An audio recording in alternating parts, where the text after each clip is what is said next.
office work, rules, annoying boss. He won't have to endure it anymore. He died from his own child, a tomato, and was reborn in a completely different world. Finally, he can start farming using the system and imbalanced skills. The most terrifying enemy that stood in his way, a laptop. Will he be able to resist it? Let's find out. The story begins with MC and his friend sowing seeds. Dryad is a legendary fairy who likes Masato's scent. Masato is a former workaholic who dreams of a quiet life. At that moment, he was called and told that she also wanted to learn how to sow seeds. It was Himari, a mysterious girl who helps Masato. She then continued that she wanted to do it just like him. He throws seeds and plants them with super control. To which he asked, "Really?" Then he threw the seeds up, and they all stuck in the ground at the same distance. Then she ran up to him and began to tell him with delight that all the seeds were located at an equal distance from each other. No matter how many times she has seen this, it never ceases to amaze. She also wants to learn how to do this. To which the main character replied, "Okay," gave her seeds and added that she can try as much as her heart desires, for which she thanked him. Then she shouted, "Forward," and threw the seed, but it did not stick to the ground. She asked, why did it not hit? Then she shouted again and threw the seed again, which also did not stick to the ground. She was very unhappy about this. All the seeds were bouncing off to the side. It was 100 times more difficult than she imagined. But it was too early to give up. Then she threw another seed, and it stuck to the ground. She was very happy and began to rejoice, raising her hands up, and screamed with happiness that she succeeded. The task was not easy, but it seems that she also has something to brag about. Then the main character approached the seeds, which were just lying on the ground, and said that since she was happy, then this is good. But the seeds were planted unsuccessfully. He needs to collect them. Masato Shindo was sitting on the couch at home and sighed tiredly. Another exhausting day is over. Amazingly, he managed to finish work at 2 in the morning. Will this continue for another 40 years? Masato has been working as a systems engineer for 2 years. His days are filled with overtime, and the corporate politics resemble brainwashing. The accommodating boss only makes things worse. Every day Masato feels exhausted. Recently, his boss asked him why he was in the hospital again. This is the 3rd time. The attitude towards work is terrible. He will cut his salary. Due to forced absences due to health reasons, Masato is losing money. He remembered that this is the only company that has offered him a job. He has to fight desperately for his place. But life loses meaning. Masato thought about sleeping, but remembered his hobby, growing plants. It is the only thing that helps him move on. 2 days ago, he was expecting one of the fruits to be ready. When he picked it, he was surprised that it looked strange. The tomato looked sick. After eating it, Masato felt sick and passed out. When he woke up, he found himself in a forest. Sitting on the ground, he wondered if the ambulance had taken him away. Suddenly, a system window appeared in front of him. Name, Masato Shindo. Profession, farmer. HP 10 out of 10, MP 10 out of 10, Strength, Vitality, Agility, Speed, Intelligence, 5. Skills, Life Reset Pack. Special use, internal consumption, reincarnation fruit. Masato was shocked. This couldn't be real. His occupation was a corporate slave, not a farmer, but the last 2 lines seemed strange. Could this be a reincarnation fruit? Or had he simply gone crazy? Deciding that he was hallucinating due to the diseased tomato, Masato hit himself on the head. The pain confirmed that this was not an illusion. He started hitting all the trees around him, checking if the world would disappear. Finding himself on his knees, Masato thought about his new status. What should he do now? The protagonist was shocked when a small doll appeared in front of him. He kicked it. He then asked who it was. It flew closer and said that it smelled the tree of reincarnation. Suddenly, he received a notification that he had tamed a dryad. This was strange because he had just heard a voice in his head. Dryads? He really tamed her? Suddenly, he felt refreshed. What happened? He looked at his improved stats and was shocked. The stats had increased 4-fold. If physical condition and these numbers were related, then this was not an illusion. Had he really been reincarnated? The dryad screamed, calling everyone to the tree of reincarnation. The protagonist countered that he was not a tree. He had simply eaten a strange fruit that looked like a sick cherry tomato. Suddenly, many dryads flew up to him. They were happy to see him and started flying around. Then he received another notification about taming a dryad. His stats changed again. He was shocked. Were the numbers in the status window real? 1.35 e plus 68, it meant 135 multiplied by 10 to the 68th power. Could it be that taming one dryad quadrupled all the parameters? He remembered that 4 to the power of 122 gives a 67-digit number. If the original value was 5, then after 122 times 4, a number of 68 digits was obtained. Now he understood the principle. The protagonist decided to go to where people live. He thought that it was just an illusion, but decided to look for clues. He wanted to use the system window, but he was afraid that a reckless flight could throw him into outer space. He only had 10 mana points, and he did not know if it was enough. Suddenly, a huge dragon flies over him. He stood with his back turned and was confused by the noise. The dragon turned, attacked, and killed several dryads. The protagonist covered his face with his hand and thought that it did not hurt. Then the dragon flew closer. The protagonist noticed that its claws were chipped. It seemed that the dragon wanted to attack from the air and from behind. But he himself suffered more than he expected. The protagonist decided to climb on the dragon's back to get to the people. But how can he negotiate with the dragon? In the meantime, the dragon began to prepare for a new attack. The protagonist thought it was fire-breathing. He had a dispel skill that could help avoid the worst. He used it and stopped the attack. The dryad said that the dragon could not believe it. The protagonist asked if she understood the dragon language. She replied that she could translate. He asked her to help him negotiate with the dragon. At that moment, he received a notification about taming the dryad and automatic translation.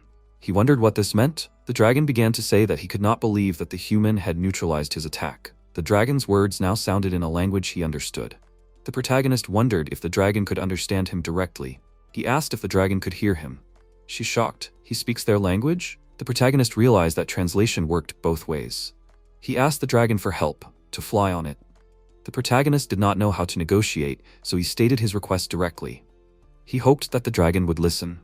The dragon replied that she understood MC's language, but was not obliged to fulfill his request. She reminded him that she was a powerful being. The protagonist said that the dragon should help those in trouble. The dragon asked if a common man was worthy of such help. The protagonist replied that he could not do otherwise. He decided to use force to convince the dragon. MC used magic for the first time. It was self-defense, because otherwise the dragon would have attacked him. In addition, if he had not intervened, the city he was heading to could have been in danger. He chose a fire skill, nanofire. A huge column of fire rose into the sky. The protagonist was shocked. The dragon said that it was the legendary explosive inferno. MC explained that he used nanofire, not explosive inferno, but the dragon insisted on her own. The protagonist thought that if the dragon was afraid of explosive inferno, then this could be used to his advantage. The dragon warned that if someone possessed such power, then the world was in danger. MC apologized for misleading the dragon. The dragon offered MC to fly on her. The protagonist asked how long it would take. The dragon replied that she would cross the continent in half a day. The protagonist thought that this was the speed of a passenger plane. The dragon asked if they were ready to go. The protagonist replied that he was ready. But during the flight, the scale he was holding onto came off. He flew down. But thanks to his stats, he didn't feel any pain. The dragon apologized for the scale coming off. MC asked her not to shake her head, otherwise she would brush away all the dryads. The dragon apologized again. The protagonist held the scale in his hands and asked, "Is it normal for this to come off?" The dragon replied that it was fine. The scale would have come off in a couple of days anyway due to the shockwave. MC felt relieved. The dragon asked him to accept this as an apology. She knew that dragon scales were valuable in the human world. The protagonist replied that he had heard about it too. He decided to sell it if he didn't need it. He opened the system window through the skill search and found the storage. A request came in that the divine dragon scale had been put into storage. MC mounted the dragon again and said that they could go. They flew over the fields and he saw a farm on the outskirts. It was possible to live in this world, which he dreamed of. He asked the dragon to circle over the city. She replied that there was no problem. The protagonist added that it was better not to risk it and land at the gate. When the dragon landed, the protagonist thanked her. The dragon said that it was nothing and that he could call her anytime. MC thanked her for the offer, but said that he would not be able to contact her. One of the dryads offered to stay with the dragon. The protagonist asked if they could maintain contact over a distance. The dryads said that they could. The protagonist said that then she would stay with the dragon and the rest would get off here. Everyone agreed. One of the dryads said that everyone had landed and MC thanked her. The dragon flew away. The protagonist said that they needed to go. One of the dryads who stayed with the dragon asked if this was her home. She answered that it was, but first she wanted to try something. She asked what exactly. The dragon replied that she would show it later. The dragon flew up to the sky and turned into a girl. Then she asked the dryad how she liked it, and she added that it was the magic of turning into a human. When MC approached the gate, there were two guys standing there, and they were horrified by the sound. They asked him, "Did the dragon fly away?" The protagonist thought that they understood everything wrong. One of them answered, "Thank God, he thought he was going to die." The protagonist asked for forgiveness and added that he wanted to enter the city, to which they answered him to show his family crest. MC asked, "Family crest?" He was answered that he knew, nobles have it, to which the protagonist answered that he was not a noble. They answered that when he drove away the dragon, his speech was noble. Is he a knight of a nobleman or something like that? He asked, is his speech noble? Maybe it is because of the automatic translation? If polite speech turns into noble, then you need to turn off the translation. He turned off the translation and asked, is this less noble? To which he was told that his speech now sounds simpler. He's a little awkward speaking so casually, but it is better than being mistaken for a nobleman. Then the protagonist adds that the dragon does not pose much of a danger. He scared it with nanofire. They answered him, so that is why he flew on it. Then they turned away from him and began to whisper. One of them said that using a dragon to fly is strange. The second asked, could it really be afraid of nanofire? It is a giant flying dragon. MC thought that they got it all wrong again. Then he asked, so can he get into the city? To which he was told that he should take this. It is a magical tracking item. Once he makes an ID, he can take it off. This is necessary to maintain public order. The protagonist thought it was like a GPS. Then he thanked them and asked the last question, do they see a doll with wings? They were confused and asked him what he was talking about. Then he waved his hand and left. He walked down the street and said that first he needed an ID. The gatekeepers mentioned the guild. Then he accidentally came to the Farmers Guild. Who would have thought that this would be the one place that a corporate slave dreaming of a carefree life would come across? It seems like fate. When he entered the guild, Claire greeted him and asked how she could help him. He replied that he needed to make an ID. Did he come to the right address? To which he was told, of course, and once it was ready, he could take off the ring. He was then asked if the Farmers Guild membership card would suit him, to which he agreed. He thought the membership card would not hurt. He was then given a form and asked to fill out all the necessary information. He took it in his hands and walked away. Finding a sofa, he sat on it and began to fill it out. He thought that it was good that it was not necessary to indicate the place of residence. Then Claire called him and said that his Farmers Guild card was ready. She then asked that Shindo was a family name and Masato was a first name, to which he asked what was so unusual. He just wasn't from around here. Then she asked if she could call him by his first name, to which he agreed with her, and he thought that he was a little embarrassed when his first name was called. Then she added that the registration fee was 1,000 ether. He had to pay to withdraw the magic item, to which he replied that he only needed to get it, the amount was needed. Then he asked where he could sell dragon scales. Claire asked him where he got such a thing. If he wanted to sell something, he had to go to the Adventurers Guild. That was their area. To which he thanked her and asked another question. How much does it cost on average for one person to live there? To which she answered, 30,000 ether. She added that the value of a dragon scale could not possibly be less than the registration fee. Then he thought, what does that mean? 1 ether is roughly equal to 1 yen. Pretty convenient. He'll be lucky if it lasts for a while. He thought, why is this so important? He arrived at the Adventurers Guild and asked for the value of a dragon scale, to which the girl replied that the value of the scale is determined by the amount of dragonite it contains, which is what needs to be found out. The man standing next to her said that someone would really bring a dragon scale. Then he started measuring and was shocked, shouting that this contains 0.005 grams per 1 millimeter. Then he asked, is this a joke? The amount of dragonite it contains depends on the rank of the dragon, and only an ancient one can have this. MC thought that she seemed to call herself a divine scarlet dragon. Then he asked, is 0.0005 grams per 1 millimeter not enough? To which the man replied that it was too much. The girl replied that the scales would cost 8,100,000 ether. The man added that it was quite reasonable. The protagonist took the money and left. Then he came for the map. And she said that, in general, he came to pay the commission and discuss the purchase of land. He was told that he could remove the ring. Then she added that they do provide such services, but buying land is not something that can be done in the blink of an eye.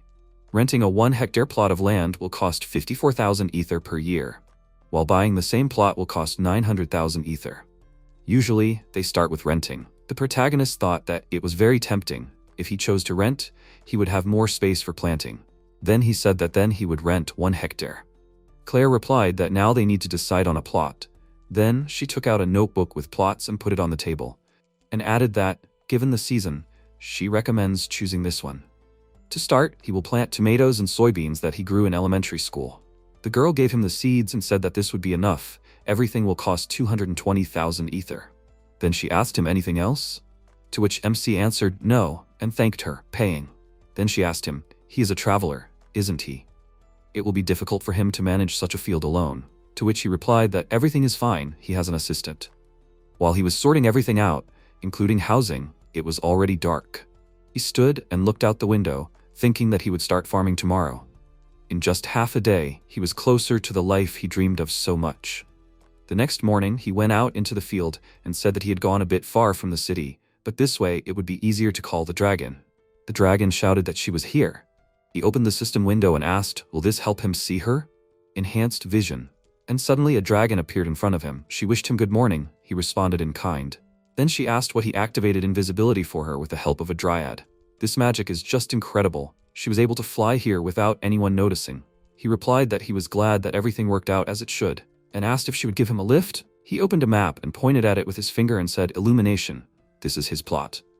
They flew there. He got off her and asked her to scatter fertilizer and then loosen the soil. To which she replied, no problem. She used her skills and was able to do everything. He wondered what this dragon version of the vault meant. Last night, he asked her to make wood ash for him, which helps regulate the acidity level. The dryad replied that this was the best ash she had ever seen. He asked her what she meant. She replied that dragon dung was full of nutrients, so the crops would grow just fine. He replied that he didn't know that and looked at the dragon. He then asked her to make furrows. She asked if they were like waves in the fields. He should trust her with that. She showed him her claws. He asked if she would use her claws. She then began drawing lines on the ground with her claws.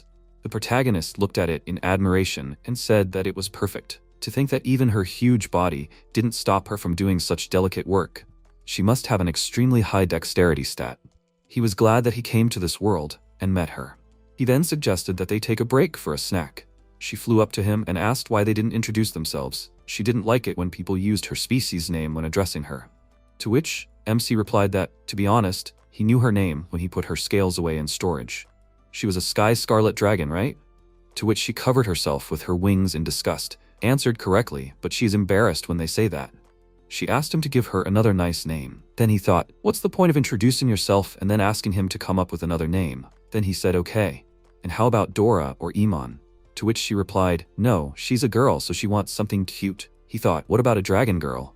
He needed to remember some tough names. So Iman really doesn't suit a girl. Then he asked, in that case, how about Himari? She looked at him with admiration. Then she flew up and replied that it sounded unusual, but she liked it. Then she asked what his name was, to which he replied, he was Masato Shindo, but she could call him Masato. She replied, she understood. Then he said that now they should start planting the seeds. Then he asked her to wait, because he had unlimited agility. He held the seeds in his hand. I wonder if the seeds will line up if he just throws them carelessly. Then he just waved his hand up and threw the seeds and thought, for example, like this. All the seeds stuck perfectly into the ground. The dryads showed a score of 10. Himari was shocked by what she saw. He replied that it was easy. She asked what kind of throwing technique was that. The seeds flew with a very strange trajectory.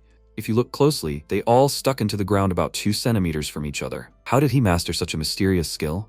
He apologized if he hurt her pride. After all, in any case, all that was left was to water. The dryads asked to trust them with this. They would call for rain. To which he replied, okay. Then he is counting on them.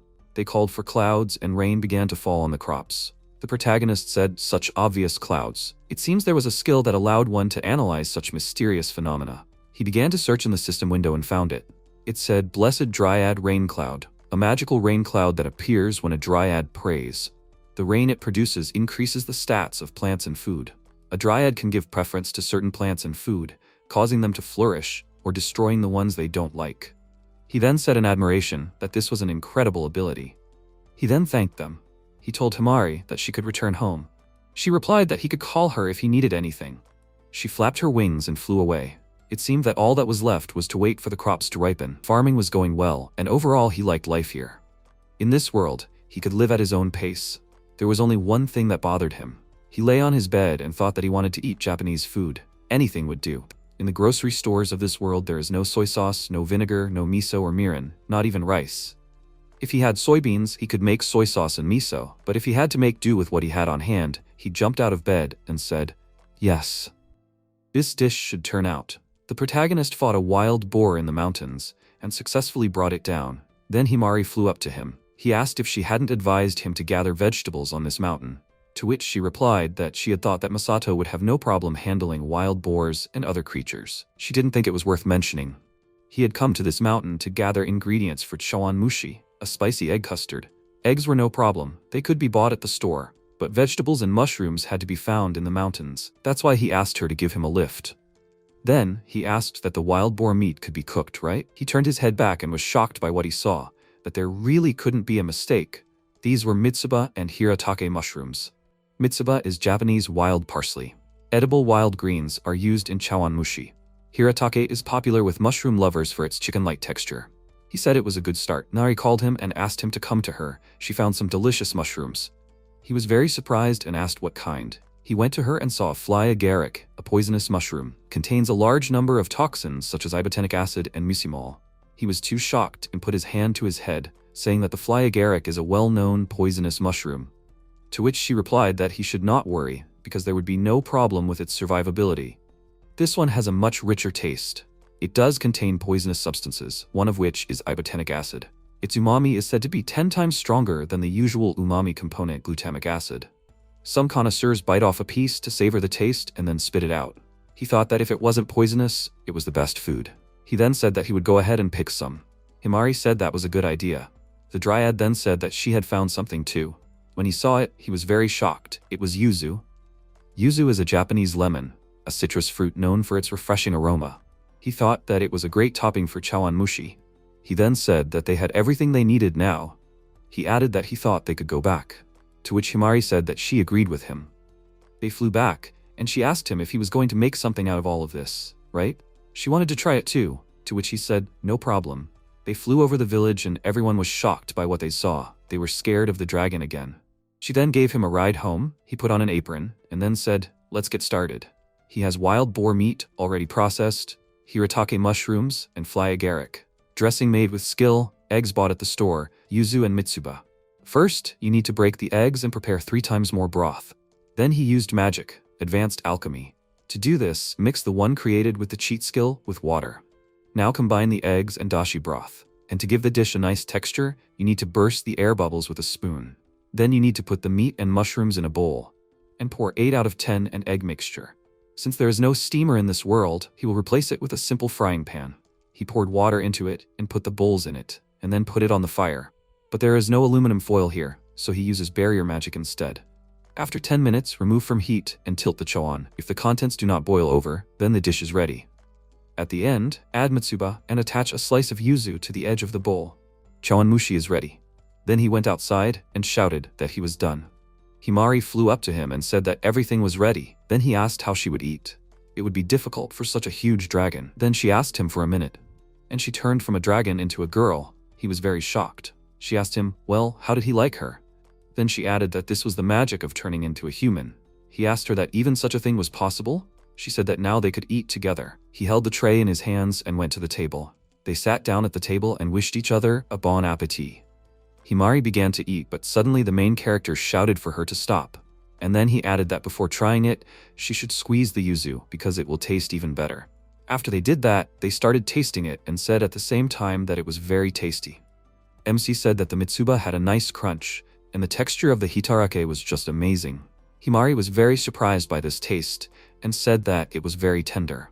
The protagonist thought that this was exactly what he was missing. Then he said that now the fly agaric, he took a spoon and put it in his mouth. After he tried it, he was very surprised and shocked by the taste. He thought that he had never eaten anything with such a strong umami. That's why some mushroom pickers are addicted to poisonous mushrooms. He used detox magic. Thanks to magic, they can now enjoy it. This is one of the advantages of this world. And for Himari, is it really harmless? They sat at the table and enjoyed the food. Then she thanked him for the food and added that she didn't know he could cook such a delicious dish. He asked her if she wanted more, to which she replied, of course. Then she asked if he made more, could he put it in storage for her? She would be very happy, to which he said that he would do so next time. She turned into a dragon and flew away, and he stood and watched her fly away. Then he stood and thought that when it came to food in this world, if you were a little creative, you could enjoy it even more. The day after making chawanmushi, he walked around town and looked for gardening supplies at a store. For the past 2 days, he had done nothing but make chawanmushi and water the crops, so he decided to walk around the stores. He noticed the pokies and said that he would need them in the future. Then he glanced at the price and said that it was a bit expensive. Considering the size of the field, it will cost him a pretty penny. But if he does them himself, it would be a good idea to save money on it. Then someone called him and greeted him, after which she introduced herself. Her name is Carol. She's from the Farmers Guild. He thanked her for the last time and asked what she was doing here, to which she replied that she also had a garden. The guild had a day off today, so she came to do some shopping. Then she put her hand to her chest and asked if he minded if she showed him around. She wanted him to achieve good results, to which he asked if she was sure. It was her day off, to which she replied that, of course, she was sure. The protagonist thought that this world was full of surprises. Besides, he didn't know much. Then she asked how about it and pointed out the barriers against foreign seeds and the sprinkler, which was convenient for watering a large area and was available in bulk and at a great price. MC thought that the Dryad's rain would be enough for him, and then he apologized for interrupting and added that he could control the clouds. Then he thought that others could not see Dryads. And how could he explain this now? But she understood everything without explanation. Then he glanced at the liquid fertilizer and thought, where in this world did this come from? At the current level of industrial development, the Haberbosch process has not yet been invented. Then he took it in his hand and asked how they even made it. Claire turned to him and asked, what, liquid fertilizer? Then she replied that it is not made, it drops in dungeons. The protagonist was very shocked and thought, can you get one there? Then she showed him that there are also growth enhancers that speed up the ripening of crops. With the help of one jar, for 5 days, it will speed up the growth of crops on 1 acre. Then he waved his hand, and she asked him, what is this? To which he replied that he thought it was for instant crop growth. Claire said that the growth enhancer is used to make everything ripen at the same time for easier harvesting. What did he want? Then he took 1 can and asked if it was too expensive for that. 1 can for 5,000 ether. The economy is limited. Then she replied that if we talk about instant growth, in reality, only wealthy farmers can afford to buy the growth enhancer and make a profit. Then she added that he somehow got the dragon scale so he can get the enhancer himself in the dungeon, right? In the meantime, he arrived at the dungeon and created a shank with increased durability for himself using magic. Then he took it in his hands and looked at it. Then said that he only had 10 mana, he should focus on physical attacks. Then he asked how far he had to go to get the necessary growth enhancer. Then Himari called him and said hello. She asked, why did he call her to the dungeon? She thought that he alone would be enough. He replied that if she figured out the enemies of her level, he could hunt without any problems, avoiding them. She became saddened by this and said, so that's what he needed her for. As a guide then. She always thought of him simply as Masato. To which he replied, that's how he was. He then asked her if there were any powerful monsters on this floor that they should avoid, to which she replied that she was, after all, a dragon and had no equal. He replied that since she had nothing to fear, they would go deeper into the dungeon, and in the meantime, he would try out his one skill. He received a notification in the system window telling him to submit the structure he wanted to build. He thought that an elevator would be the most convenient, so he submitted it. The next notification, saying that the goal was clear and the reconstruction was beginning. The dungeon began to shake. Himari was very scared by this and asked, what was that shaking? Something coming up from the dungeon? And then an elevator appeared in front of them. The protagonist stretched out his hand and said that this was top-level architecture. He created an elevator. An elevator. She asked why he was changing the structure of the dungeon so casually. They went deeper until they encountered enemies that they could defeat. On the 80th floor of the dungeon, a bear was waiting for them. MC asked, is this beast stronger than her? To which she replied that it was not. Then she closed her eyes and added that if you attack this monster while it is sleeping, there is a 1 in 100 chance that it will be able to do something. But it was too late. The protagonist ran to attack the bear and successfully defeated it. A card fell out of the bear.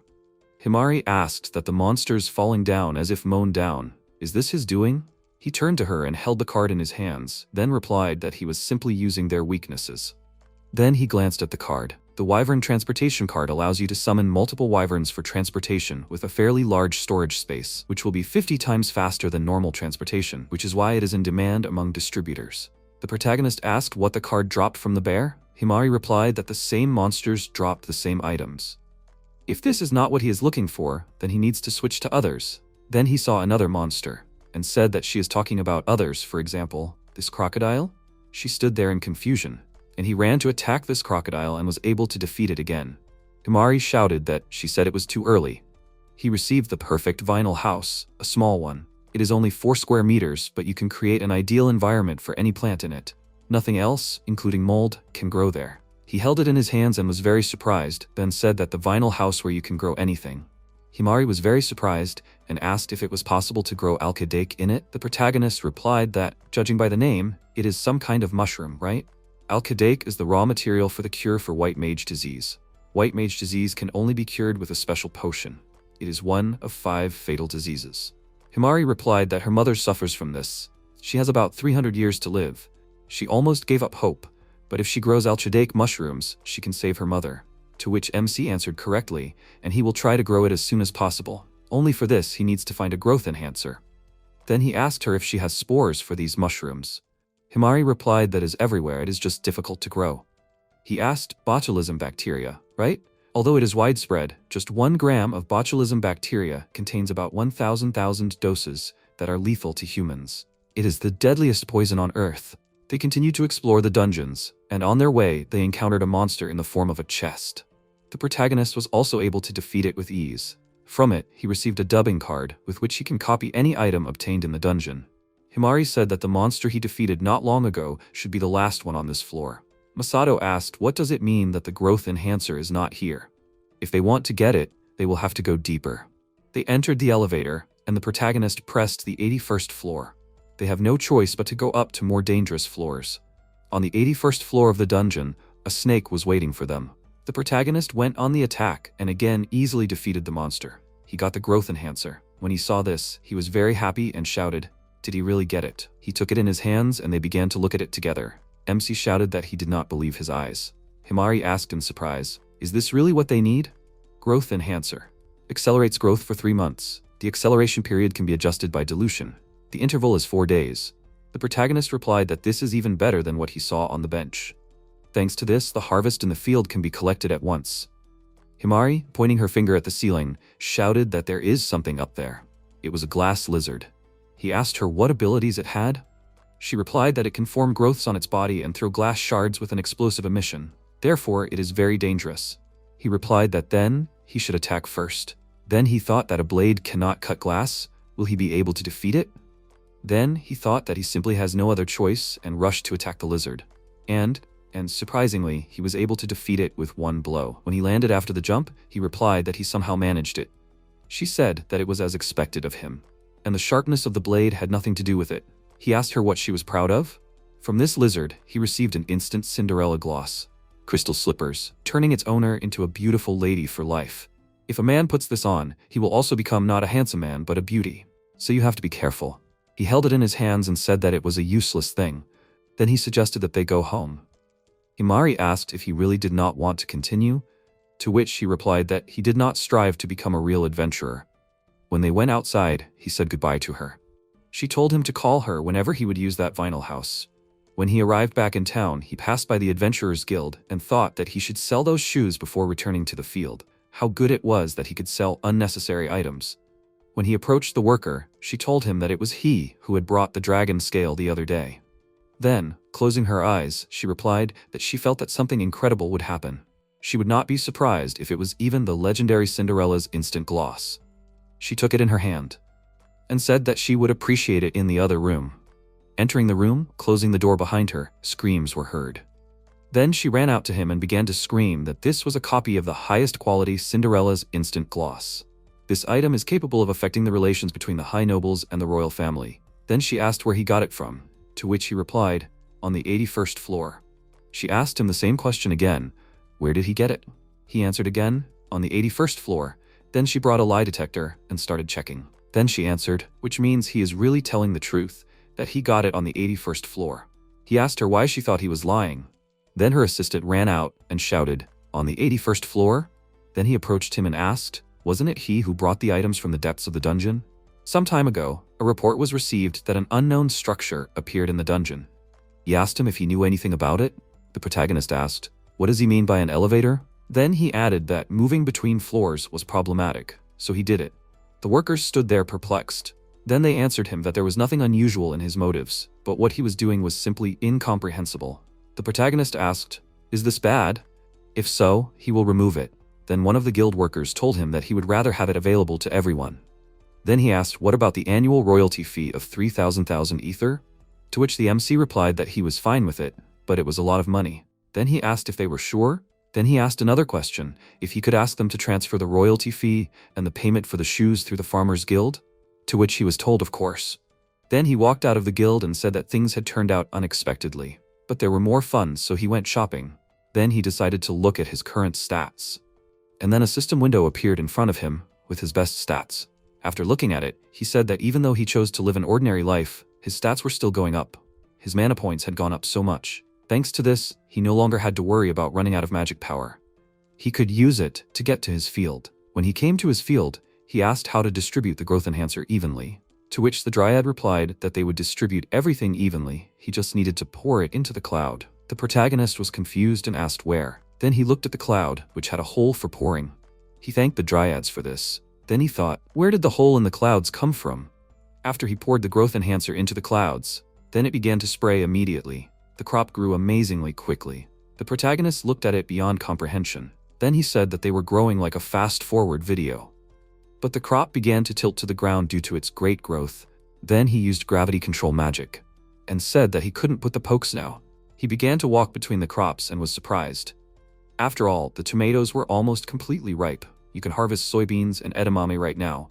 But for now, only half needs to be harvested. Then he turned to the dryads and suggested starting the harvest, to which they agreed with him. They all began to harvest together. Then MC brought the pokes and said that the rest of the tomatoes needed to be tied up. They had extra funds, so he spent money on the pokes. He asked them if they could tie up each one individually, to which they answered that they could.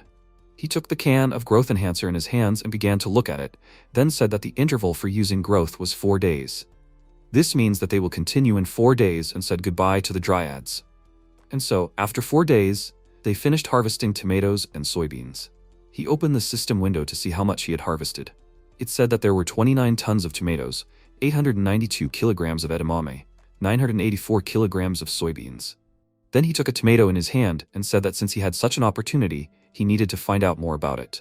He used the evaluation and was very shocked by what he saw.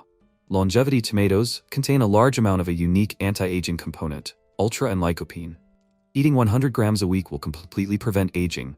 In addition, it has an incomparable taste. Divine black beans contain a large amount of ultra-isoflavones, which help improve vision.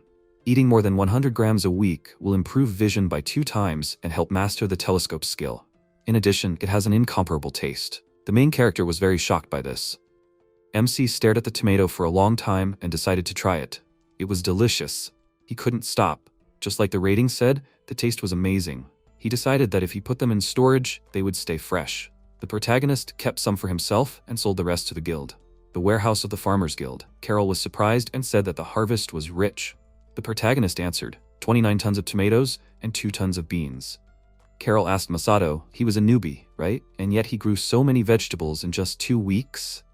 MC said that it was partly thanks to her, Carol-san. Does she remember telling him about the dungeon? Masato held a jar in his palm and said that he had found a booster that accelerates growth by 3 months. Carol wondered how this was possible. The protagonist asked, is something wrong? She turned her back to MC and grabbed her head. She didn't understand anything at all. She wanted to pretend she didn't hear anything. Carol looked at the tomatoes lying around and decided to deal with the food first. She decided to use sorting telekinesis. Tomatoes and beans began to fly from box to box, classifying by type. Incredibly, there was not a single damaged or defective fruit. It seemed that Masato could use this skill too. He wanted to ask Carol something. Are there tomatoes that grant eternal youth? And black beans that improve eyesight? Are these vegetables usually sold at the market? Carol almost fainted from surprise and said that she would call an appraiser. Masato said that it would be better to call a doctor. An old man entered, and Carol was walking next to him. The old man passed his hand over the tomatoes and was surprised. Were these really the legendary vegetables? MC did not understand why the old man said that. The old man grabbed Masato by the shoulders and asked him to tell how in this world something like this could grow. MC replied that he simply sprouted ordinary seeds. Carol confirmed that this was true. She herself gave him the seeds. The old man continued the conversation, in which case there was only one possible option. So the legendary fairy dryad must have lent her power. Masato smiled and said that perhaps it was a whim of this dryads. Carol did not understand what they were talking about. Because dryads are just fairy creatures, the old man agreed. To think that they would help a person is the height of absurdity. There was a dryad next to Masato, which they don't believe in, but it made sense. Dryad's blessed rain also had a certain effect, namely, increasing the characteristics of plants. Tomatoes with a high content of lycopene and soybeans with a high content of isoflavones were modified by this rain. Carol suggested contacting an exclusive dealer with such a harvest. Masato asked again, what does exclusive trader mean? Exclusive traders sell products that are higher quality than general merchandise. They sell them at a fair price through separate distribution channels. In particular, these tomatoes have a prohibited effect that prolongs life and are then classified as goods that cannot be mixed with regular ones. As for the safety of the producer, if everyone knows about the farmer who grew such a valuable crop, it may attract the attention of not very pleasant people. Masato thought about it. Carol continued to explain that in exchange for paying a significant commission, the exclusive trader will do everything possible to protect Masato-san's information. The protagonist said that it was all clear. He mentally turned to Dryad. Given his characteristics, there should be no problem, but if you see suspicious people at his house, report it to him. Dryad replied, "Leave it to me." The old man said that he would report everything to the guildmaster and negotiate with an exclusive merchant who is highly trusted by the guild. Footsteps were heard from behind. Carol recognized the young man, Cole-san. He was the perfect candidate. The young man said he was pleased to meet her. He introduced himself as Cole. He was a traveling exclusive merchant. He had the skill of mystification, so he asked not to doubt the success of the deal. Masato asked, "Mystification?" Carol explained, it was the ability to turn into mist and move freely, like air. Cole had a younger sister with a special ability. She was hidden from a criminal organization that wanted to use her power for their own purposes. Instead, the organization captured and interrogated him. By steadfastly enduring everything and not disclosing any information, he awakened the mystification, and then turned into a misty haze and escaped silently. Masato thought, what an impressive story. He wished he could help somehow. He remembered that he had received items that were in demand by distributors, and there he was, holding a magic card. He introduced himself as Masato and handed over a card. He said that he was giving this card as a token of friendship, asking to use it to facilitate transportation. Cole took the card and his mouth dropped in surprise. A wyvern transportation card? It was a relic of an ancient civilization. There were only 5 of them in the world. Everyone froze in surprise. Cole knew that in terms of transportation, it really had no equal, but it was so rare that it was only used in emergency situations. Masato was surprised. He didn't know that. Every time it was used, it would be recorded in history. After that, they signed the contract and said goodbye. In case anything happened, he sent 1 dryad.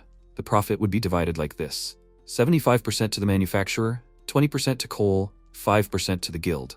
The intermediate margin was a bit high, but Cole's work was associated with some risk, so it was quite reasonable. MC asked Carol if she would sell him some wheat seeds. Carol said she would be happy to, but was he out of his mind? He was asking for wheat at this time of year? Masato was not offended by Karen's words. He thought that with the growth enhancer, the time of year did not matter. They would be able to grow whatever they wanted. MC wanted to make tempura. The protagonist told Himari that he would tidy up the field, and then they could pick the alhidake mushrooms. The dragon asked him to wait. He would be there soon. Masato stood in the middle of the field and looked at the plants. He did not understand what to do with the withered plants. The dryads suggested that rain would help here and offered to take a look. MC did not understand what she meant. What rain were you talking about? Rain began to pour from a small cloud and all the plants melted. The dryads decomposing rain cloud, a magical rain cloud that appears during the offering of a prayer. The rain from it decomposes all plants and enriches the soil. With it, compost won't be needed until the next cycle. MC was happy that compost wasn't needed. What an incredible rain. The dryads giggled and were happy to be praised. Masato saw a dragon flying in the sky. She landed and was surprised that he had finished cleaning the field. The protagonist was surprised by Himori's suggestion to put a greenhouse right here. He held a box in his hand, after which it fell, and in its place a huge glass greenhouse appeared. Masato was surprised that the greenhouse was more convenient than he thought. He invited Himari to go inside, and she agreed. Masato asked if she brought alhidake mushroom spores. Himari replied that mushrooms were lying around everywhere and pointed to a piece of land. They looked closely and saw small mushroom spores. MC used the microscope power. Alhidake mushroom spores. In a controversial form, they tolerate conditions unsuitable for growth. If placed in a room with suitable conditions, the spores grow and form fruiting bodies, mushrooms. MC was surprised that mushrooms exist and decided to grow here. The greenhouse clarified that they wanted to choose these spores as a target for cultivation. Masato agreed. The smart greenhouse understood his order. It made adjustments to the environment and asked him to wait outside. The greenhouse began to vibrate. An unpleasant smell appeared. The protagonist compared the feeling as if they were in a room with poisonous gas at high temperature and pressure. Himari said that such conditions are for mushroom growth. MC knew that in order to use the growth enhancer, he needed to go inside. Himari said that Masato-san was at his best in any situation. He picked up an iron barrel, opened the greenhouse and threw the barrel inside. The barrel bounced off the ground again and turned into an iron pancake and crushed it. Inside the greenhouse, the barrel began to melt due to the high temperature. Himari said that a person definitely could not survive in such an environment. Masato asked what specific measures he should take. Himari explained that the auto-healing skill was vital, and since there was no oxygen in that environment, he would have to hold his breath. Masato decided to use auto-healing. He decided to play it safe and also chose Health Lock, which would not allow the health points to completely deplete. MC resolutely walked towards the greenhouse. Himari watched him go and asked him to be careful. He stepped over the threshold with one foot. There was gas all around. Nothing to breathe. Gas destroys heat, eclipsing even extreme pressure and temperature. The environment here is completely different from the outside of the greenhouse. He can withstand it because of his support skills and high vitality. What if some of them were missing? Although even so, he cannot let his guard down. He will not be able to hold his breath for long. He needs to quickly find these spores. He used the microscope again and found them. Next, he decided to apply a growth enhancer. Spores of the alhidak mushroom. In a suitable environment, they continue to grow. Once the fruiting bodies are formed, they will become a special medicine for certain diseases. The enhancer will speed up their growth by 3 months. He saw other spores as well. Perhaps they were originally on this plot of land and decided to grow them too. He applied the growth enhancer to each spore. Masato walked out of the greenhouse satisfied. Himari asked if he was okay. MC said that he somehow managed and was fine. He didn't know how long it would take for the ahidake spores to grow into fruiting bodies. Himori answered about 1 year and 3 months. MC clarified that it was 4 more cycles, in other words 16 days. With the growth enhancer, they would be able to harvest in 16 days. Himari was surprised that it was so soon. The protagonist said that they might be able to cure Himari's mother sooner than expected. Himari was very happy. Her eyes sparkled with joy. She said that she would prepare the rest of the ingredients and wait. Masato reassured her that he would definitely make this special medicine and help her mother. Meanwhile, in the distant forests, a sick dragon lay in a deep cave. The dragon flew over the frozen sea, and Masato-san was sitting on its back. They arrived at the place. It was the coldest of all the seas, the Violin Sea. Masato thanked Himari for her help and said that since it was so cold, there must be assorted seafood for tempura. After replenishing the dungeon items for planting wheat, MC decided to gather ingredients for tempura while the alhidake mushroom was growing. The protagonist looked at the frozen sea. The ice layer was so thick that the seawater underneath was not visible. MC decided to try and hit it. The ice chunks flew in different directions. Himari was surprised. No one in history had ever managed to break eternal sea ice with such ease. Masato did not understand why they had come to this sea. The dragon replied that there was an abundance of seafood here, and no one had ever caught fish from this sea before. Suddenly, the sea became agitated, and Masato disappeared under the water. He was held by a huge squid tentacle. It was dragging Masato into a huge open mouth. MC thought that the tentacle was somehow too big. He used the power flight. The dragon was happy when she saw MC above the water. Was it really a huge squid? More tentacles and a huge head emerged from the water. MC asked, "Is it a good catch? Since the fish was caught on the hook, won't it pull it out?" He applied his strength even more and pulled the squid out of the water for good. MC resolutely broke free from the tentacle and decided to hit the squid at the base of the head because it would paralyze its nervous system. Himari doubted that it would work with such a huge squid, but Masato struck, and then he struck an even more precise and powerful blow. The squid fell into the sea, but Masato managed to use storage. The dragon said that after such a blow, the squid was in a state of pseudo-death, and the storage should only accept dead things. Masato clarified that his storage considered him dead. After all, the definition of death is very ambiguous. The dragon continued that the storage conditions had changed, and she was completely defeated by Masato-san's skill. MC felt embarrassed by what he heard. He realized that he could emerge from the water with the help of flight. Masato decided to see what fish were under the water. He was swimming in the depths of the sea, and there were schools of smelt and horse mackerel around. He decided to catch a few. Suddenly, the fish abruptly changed the direction of its movement, and a huge tuna appeared. It was just in time. MC decided to catch it too. A couple of deft movements and he pierced the tuna with a sword. It was a great catch. Now Masato decided to catch more fish but saw a huge shrimp. He realized that he wanted shrimp for tempura. With the catch, he jumped out of the depths of the sea. The dragon said that MC looked like he had caught a lot. Masato replied that he wanted the caught fish to be cleaned and cut at the market. Would the dragon throw him there? Port market. One of the sellers at the market said that unfortunately he could not help. Local suppliers are limited to reliable fishing vessels. Masato was upset, but decided to ask another place if they could help him. Suddenly, a mustachioed man called out to him, "Stop!" He asked to see his catch. He had never seen such a large tuna carcass before, and the freshness was excellent. The owner said that they had a policy of not accepting goods from anyone except their regular suppliers. But the quality of this fish exceeded all their standards. If the protagonist would allow them to take some of the fillet, they would agree to process the fish. MC was happy. The owner continued that, depending on the quantity, they might even waive the fee. The protagonist said that he would be very grateful. The owner examined the fish and said, however, MC must have caught this in a truly extraordinary place. The protagonist replied that this is not the only fish found in that place. If the owner did not mind, could they process this too? They were surprised. What is this? What a huge length. Could it really be a squid? The protagonist asked if he would cause any problems. The owner asked if MC would let him look into his storage. He allowed it. The owner saw ears with a bluish tint. Amber eyes. That's what I thought. He said it was a kraken. How could that even be? Masato replied, he simply knocked him out by paralyzing his nervous system. The owner asked if Masato-san was really human.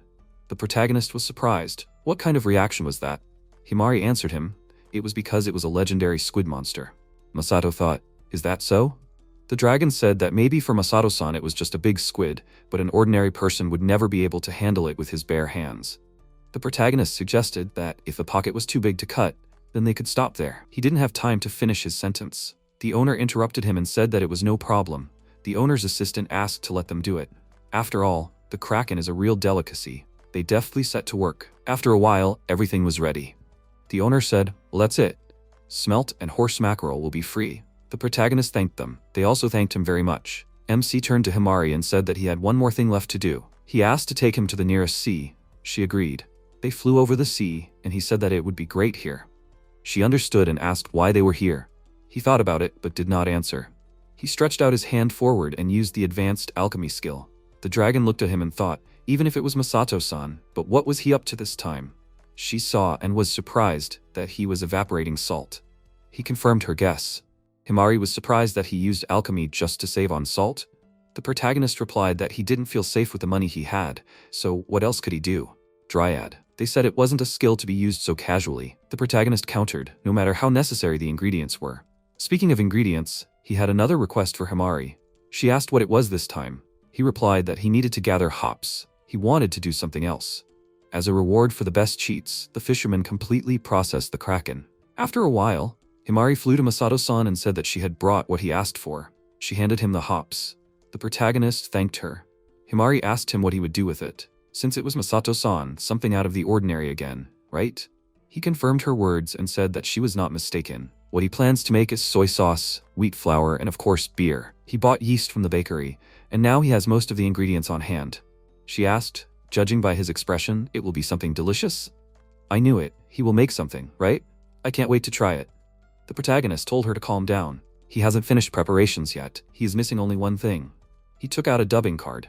She was surprised and asked what he wants to copy. He copied the greenhouse. Himari asked what he will plant there. He said there is something. A few drops for rapid growth.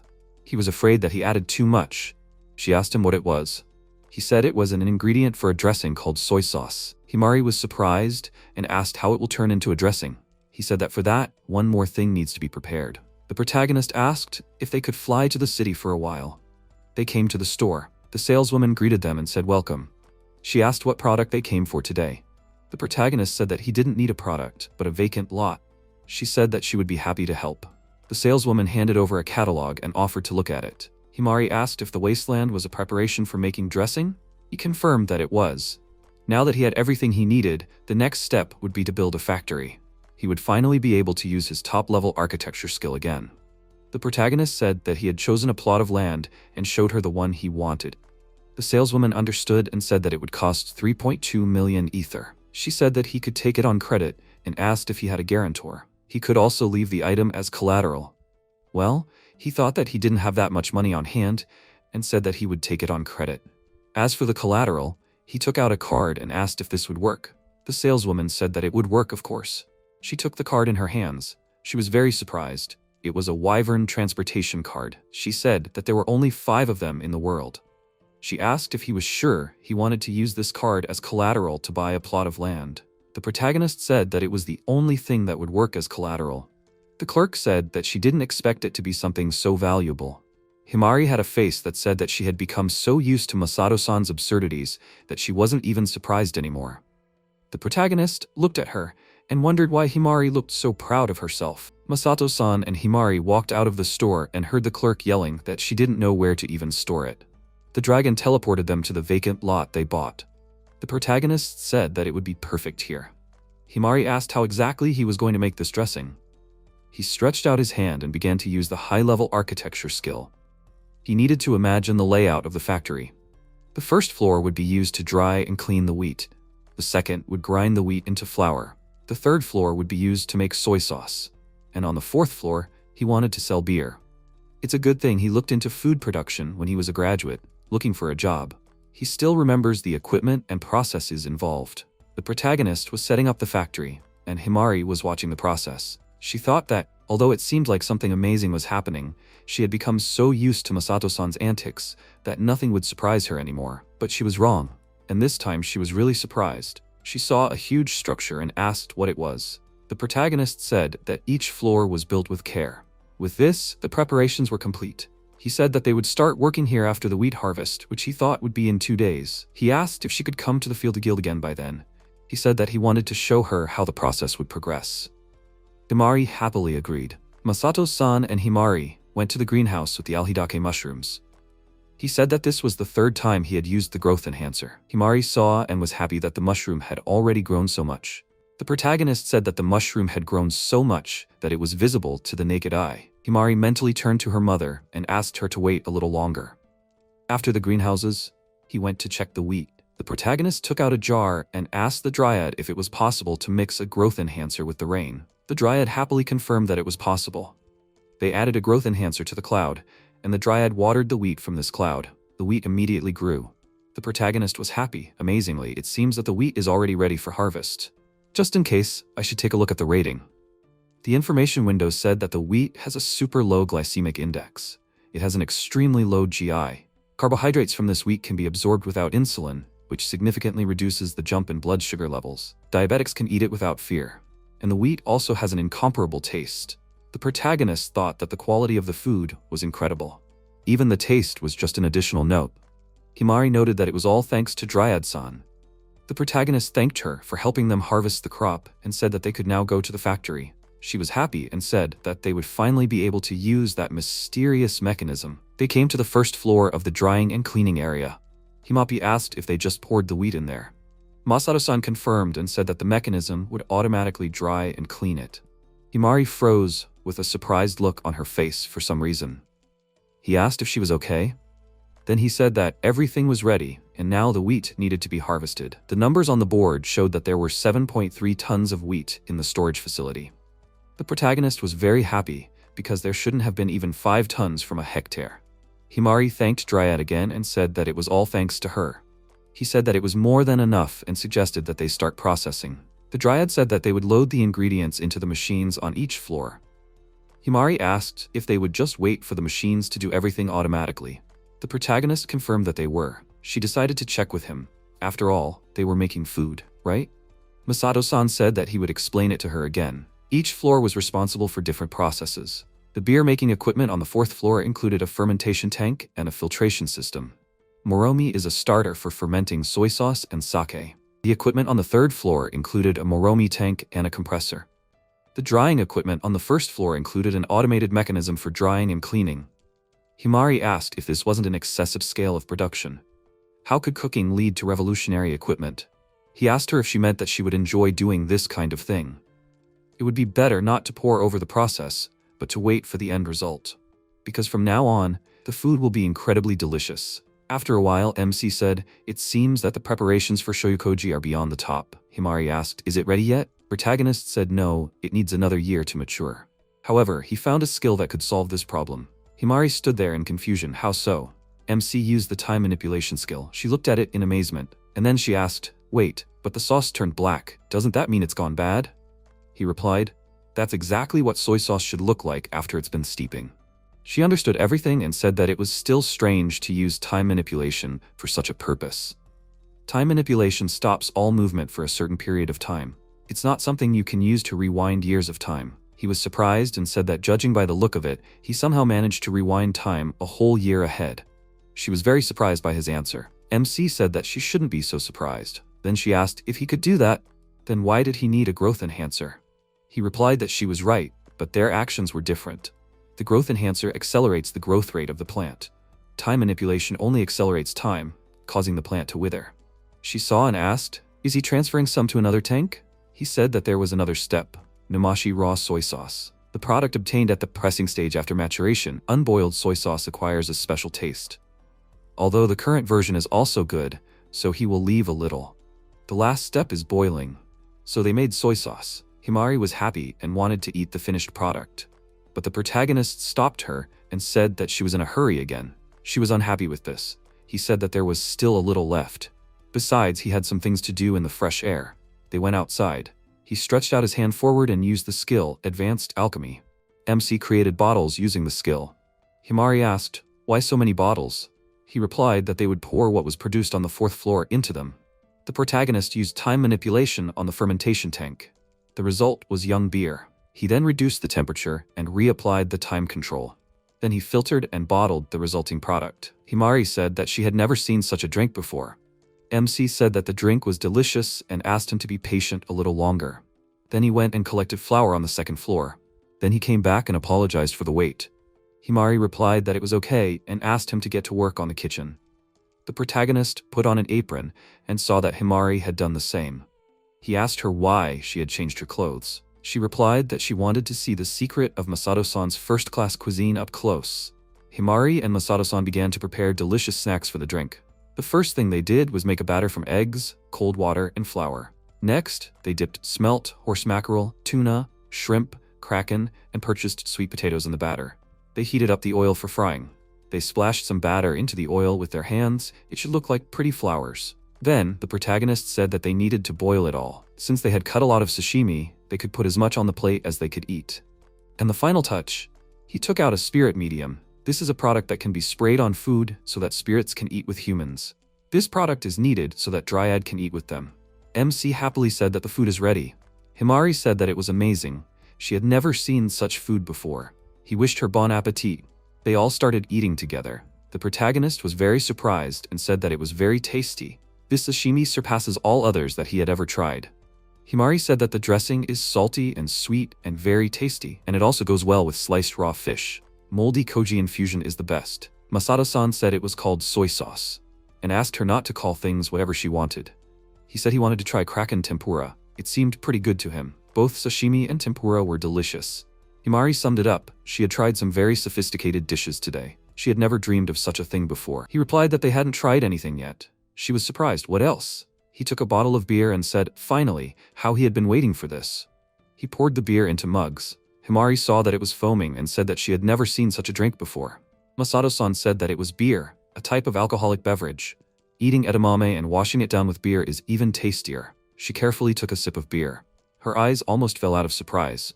How delicious. I have never tried anything like it. Very refreshing. MC said that both the taste and smell were excellent, all thanks to the hops she had collected. Himari cheerfully said that she could pick more. He replied that if it was not too much trouble, he wanted to plant some in the field. The delicate taste of edamame was simply delicious. She said that it melted right on her tongue, and she could not stop. Delicious food and high-quality beer gave great pleasure. He was glad that he had built and supplied the factory with everything necessary. To think that even after getting into another world, he could enjoy such food and drink as much beer as he wanted. He apologized to Himari and said that he was going to bed.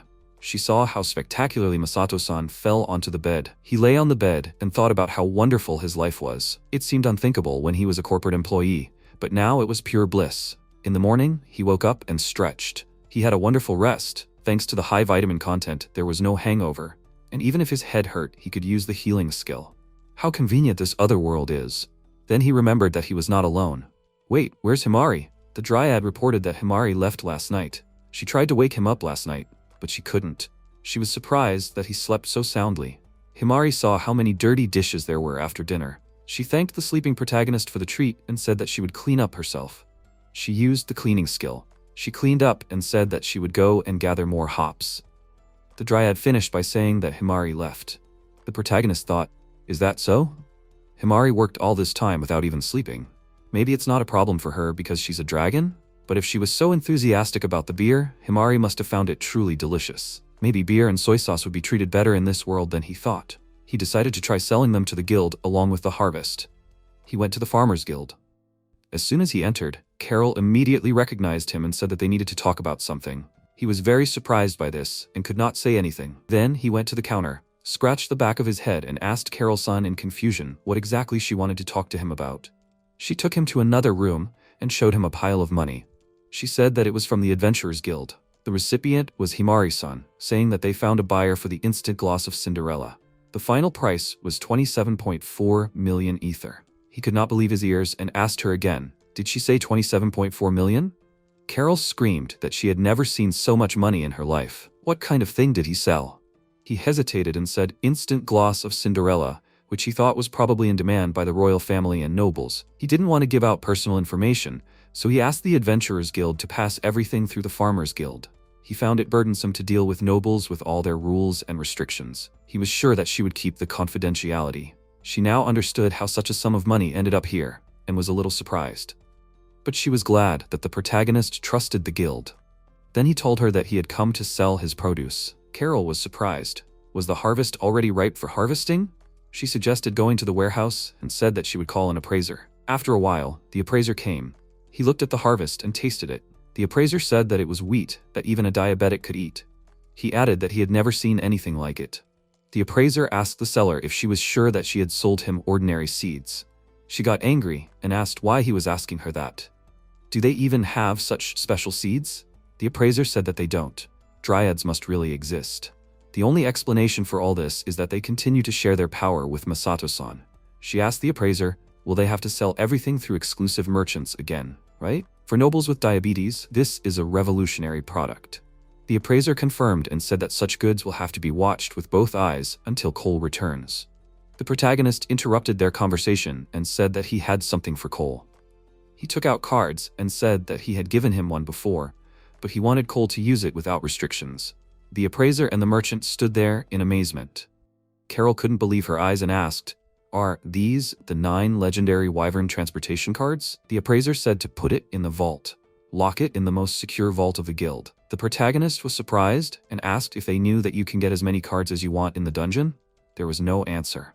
The MC apologized for the inconvenience. He said that in addition to this, he brought some other products that he produced from his own crops, something like a dressing and a drink. He asked if they would like to try it to see if it could be sold. Carol was surprised and asked if he produced food products. She wanted to try it. The appraiser said that he wanted to try it too. The protagonist said no problem, and they headed to the table. He laid out the products and said that they should try the dressing first. He suggested that they dip the sliced fish fillets in the sauce. Carol asked if this was the dressing. It looked a little strange, but the smell was deliciously salty and sweet. The appraiser grinned that the source of the smell was amazing. Soy sauce produced by Masato. One of its aromatic compounds, ultrafuranone, has a great restorative effect on the body. Carol said that it looked like it could be considered healthy food. The appraiser confirmed that this was to be expected from a product produced by Masato-san. The protagonist was very surprised and said that he did not know that. In any case, please try the dressing. They started to taste it. Carol happily said that when combined with Roche, it was simply finger-licking good. Until now, lemon and salt with oregano were considered the main seasonings. Now, she thinks, the era of soy sauce has come. The appraiser agreed with her and said that the taste is truly revolutionary. The protagonist said that he was glad. Sashimi requires soy sauce. The appraiser tried the squid and said that this squid was also of the highest quality. He asked where this squid was from. The protagonist answered that it was the kraken from the Violent Sea. Carol and the appraiser were surprised and asked in unison, "Is it a catastrophe-level monster?" MC answered probably, but he plans to catch more because the kraken is very tasty. The appraiser was surprised that for the protagonist it was just food. Carol once again said that it was very tasty. The appraiser replied that she was right and it was great to be alive. The protagonist thought he had hit the soy sauce jackpot. He now suggested trying the drink. Rejuvenating beer. Contains an antioxidant, ultra-polyphenol, which prevents aging. It is recommended to drink 633 milliliters or less per day, since the rejuvenating effect outweighs the negative effects of alcohol. Daily consumption of the appropriate amount of this drink, starting with the 205th intake, can extend your life by a maximum of 1.5 times. The appraiser happily said that it was a wonderful drink. It's a pity he didn't find it earlier. The protagonist turned to Carol and said that the drink would not affect her future work. He would restore it with a detox.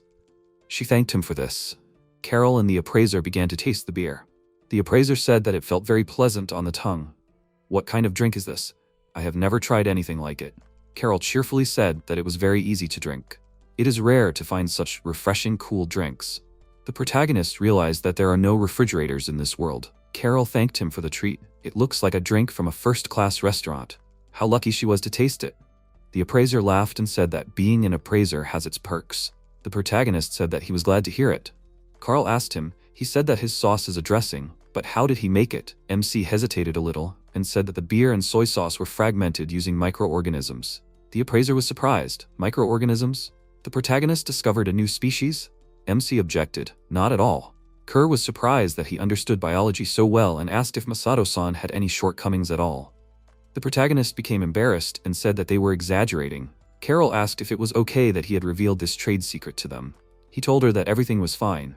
He did not plan to monopolize this production. MC also asked when Cole would return. The appraiser answered that it was unlikely for the next 3 weeks. The protagonist said that then, this time he would only sell wheat. He would make more soy sauce and beer and bring it to them next time. The seller agreed. MC asked if he could buy wheat seeds and soybeans again. She confirmed that he could. He purchased everything and left the guild building. The protagonist decided that now that he had money, he should quickly pay off the loan for the land. He headed to the real estate agency. The girl said to him, "Welcome," and gasped when she recognized him. She asked why he came. He replied that he had come to pay off a loan. She said that she was very happy because keeping a wyvern card was very stressful. He was very surprised. MC paid and left. He told Dryad that the land where the factory was now completely belonged to him. She asked what he would do now. The protagonist replied that he wanted to sow the seeds he had bought, so he would need her power again. She agreed to help him. Since the land was already prepared, he decided to scatter the seeds with his dexterity as usual. Dryad was surprised by this. The wheat and soybeans were distributed evenly. He took out a can of booster. Druida asked, "Is it time for the growth accelerating rain, right?" and asked to entrust it to them. He agreed and said that was all for today. Besides, it was already late and suggested going to dinner. Druida was happy. When he approached the house, the moon was already shining in the sky. He bought meat and garlic at the market. He also has tomatoes and wheat flour. He decided to do it today. He walked in and wanted to shout that he was home, but Druida hissed at him to shut up. He was very surprised and intrigued. The protagonist saw Himari fast asleep on the couch. He knew she was forcing herself not to sleep. After all, she was an untrained fighter. As a former corporate slave, he did not want to create an exploitative work environment. He whispered to Druida not to wake Himari, and said that they should cook the food quietly. Druida agreed with this. The protagonist said that today they will make tomato paste without water. Druida was surprised. How without water? He replied that she will see everything. First, you need to make a dry mixture of flour and salt, then a liquid mixture of water, eggs, and olive oil. Then, knead this into a dough. The dough needs to rest for 2 hours. He decided to use time control to speed up the process. Next, you need to sprinkle the table with flour and roll out the dough, then cut it into narrow strips and the noodles are ready. The protagonist used advanced alchemy, so he created a pressure cooker. He put chopped garlic, a whole tomato, and pasta in it, and then turned it on. Pasta without water is cooked in its own juice of the ingredients, so it does not need to be pre-boiled. This way, the noodles will be completely soaked in tomato. At this moment, Himari woke up. She saw how the protagonist was preparing food. She was happy and wished Masato-san a good morning. He was startled by the surprise and asked why she woke up so suddenly. She laughed and said that she smelled something very tasty. How could she not wake up from this? He apologized for disturbing her and making her go get hops in the middle of the night. She told him that everything was fine and she just needed to get some sleep. Apart from short naps, dragons need a full night's sleep no more than once a year. He said that everything was clear to him. He was happy, and it seemed that he had worried for nothing. He said that the food should be ready by now and suggested that she move to the table. She was happy. The protagonist put the food on plates. Himari looked at it and said that it looked delicious. He suggested sprinkling cheese and herbs on top. She said that they should spray a spirit medium. They wished each other bon appetit. Himari tried the food and shouted that it was delicious. Everything was soaked in the tomato flavor. The protagonist said that since he changed the cooking method, the elasticity of the noodles was also better. By the way, about the pressure cooker, it seems that it does not exist in this world. He wondered if he should start selling pressure cookers. Himari ate the whole plate and thanked him for the food. He asked if she should open some edamame for an evening drink. She agreed and said that it sounded great. Himari said that she swears that everything that grows in Masato-san's fields is incredibly delicious. And then he remembered, oh right, speaking of the fields. He asked her if she would go there with him next time. The alhidake mushroom should be fully ripe soon. Finally, the miracle cure for the incurable disease has grown. Meanwhile, they came to the fields where they grew plants. Himari asked the protagonist if the mushroom really grew. She went into one of the vinyl houses and was shocked by what she saw. The protagonist was stuck in a greenhouse. He said that the koji continued to multiply. She took his hand and pulled him out of there and asked what he was doing, to which he replied that he wanted to increase the production of his sauce, but something went wrong. He then apologized for this and added that the alhidake mushroom was ripe. It was in the neighboring greenhouse. As they walked towards the greenhouse, MC asked her if it was okay to take it outside, to which she replied that everything would be fine. Strictly maintaining the right environment is only required during the growing stage. The protagonist replied that there was no problem then. Then they went into the greenhouse and he apologized for making them wait and showed the mushroom. Alhidake mushroom, the fruiting body of a mushroom, the main ingredient or miracle cure for some diseases. Growth accelerator used. Total growth time, 15 months. Himari leaned over and picked it. She then thanked the protagonist and added that just one mushroom can become a very effective medicine. He replied that they would find a good use for the rest. He then asked how they would prepare the medicine. She told him that he had obtained all the ingredients in the required quantities and she would do the rest herself. MC thought that in this world, this was something like potion making. Himari put on gloves and began to make the potion. She took a bowl in which she had crushed the mushroom and she also had test tubes. He looked at it with bewilderment. And because this is not how he imagined it, he thought that she was agile. Her agility makes you forget that she is a dragon. If only he had taken his experiments so seriously during his university years, maybe he would have gotten into the White Company. Then he replied that he was just joking. A dryad flew up to him and asked what that strange smell was. He was shocked and said that a strong stench in this case must mean. Then he used magic, extended range detox. He was currently surrounded by poisonous gas. LD50 for humans is 8 mg per kilogram. This is a powerful biological weapon, which is stronger than even the infamous VX gas. LD50 is the average lethal dose. The protagonist then asked her to be careful when working with such terrible poisonous gases. Otherwise, she will cause a disaster for others. Then she apologized, adding that she forgot how immune dragons are. MC said that this is too dangerous. He used top-level architecture. He made a fume hood, a ventilation device used to safely work with harmful gases, substances, and living organisms. He then asked to continue working with it. She apologized and went to work there. The protagonist thought that he could relax now. He would have been in danger if his stats weren't so high. 3 hours later, Himari was holding the potion in her hands. She was sitting on her knees and said that she was finally done. She then asked for more of the drink he made at the factory. He said yes, good job, and gave her the drink. She started drinking it and MC thought that the resilience of dragons was amazing. He then asked that now that the medicine was ready, she would immediately take it to her mother. She said that was exactly it, and added that she wanted to introduce her mother to the one who grew the mushroom. Asked if he would go with her. The protagonist put his hand to his chin and thought that this was a different world after all, so he wanted to visit more places. He then said that he would go with her.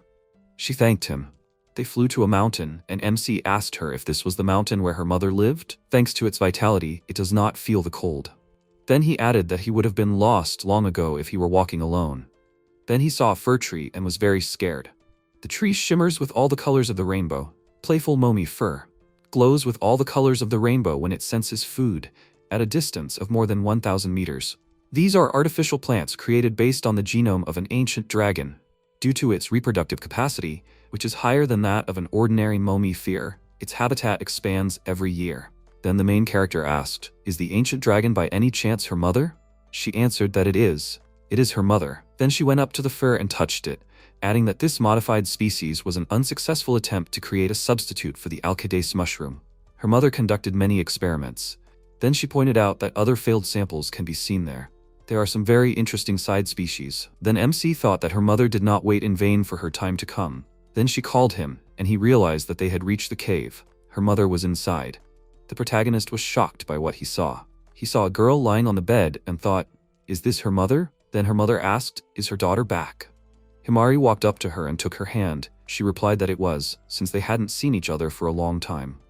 MC thought that the white mage disease had deprived her of her sight as well. Himari then asked her mother if she had been in dragon form before, to which she replied that in this form, the load on the device is less. There was a device next to her bed, a dragon-made magical hemodialyzer, an artifact created by an ancient dragon to purify blood. It has some effect on curing the white mage disease. Using this can extend the dragon's life by 10 years. The protagonist looked at this device and thought that it was an impressive device. But for a dragon, 10 years is nothing. Her mother added that this was the most successful attempt at inventing, but there was nothing else she could do. Himari then sighed very heavily and said that actually, she made a miracle cure, and it would cure her. She was shocked and asked what? How did she do that? To which she replied that she did everything strictly according to the recipe. She then introduced Masato and added that he grew the mushroom. He apologized for introducing himself so late. He is Masato Shinda, a farmer. Her mother asked, did this man grow the mushroom? But that is impossible. Himari replied that she knows, it is shocking. But she asks her to drink this potion. To which she agreed. Opening the bottle, she began to drink. After she drank, she was shocked that her eyes could see again. She then took it and began to test it. She was shocked that the test was negative. The only conclusion was that she was completely healthy. MC looked at this. The medicine cured her in an instant.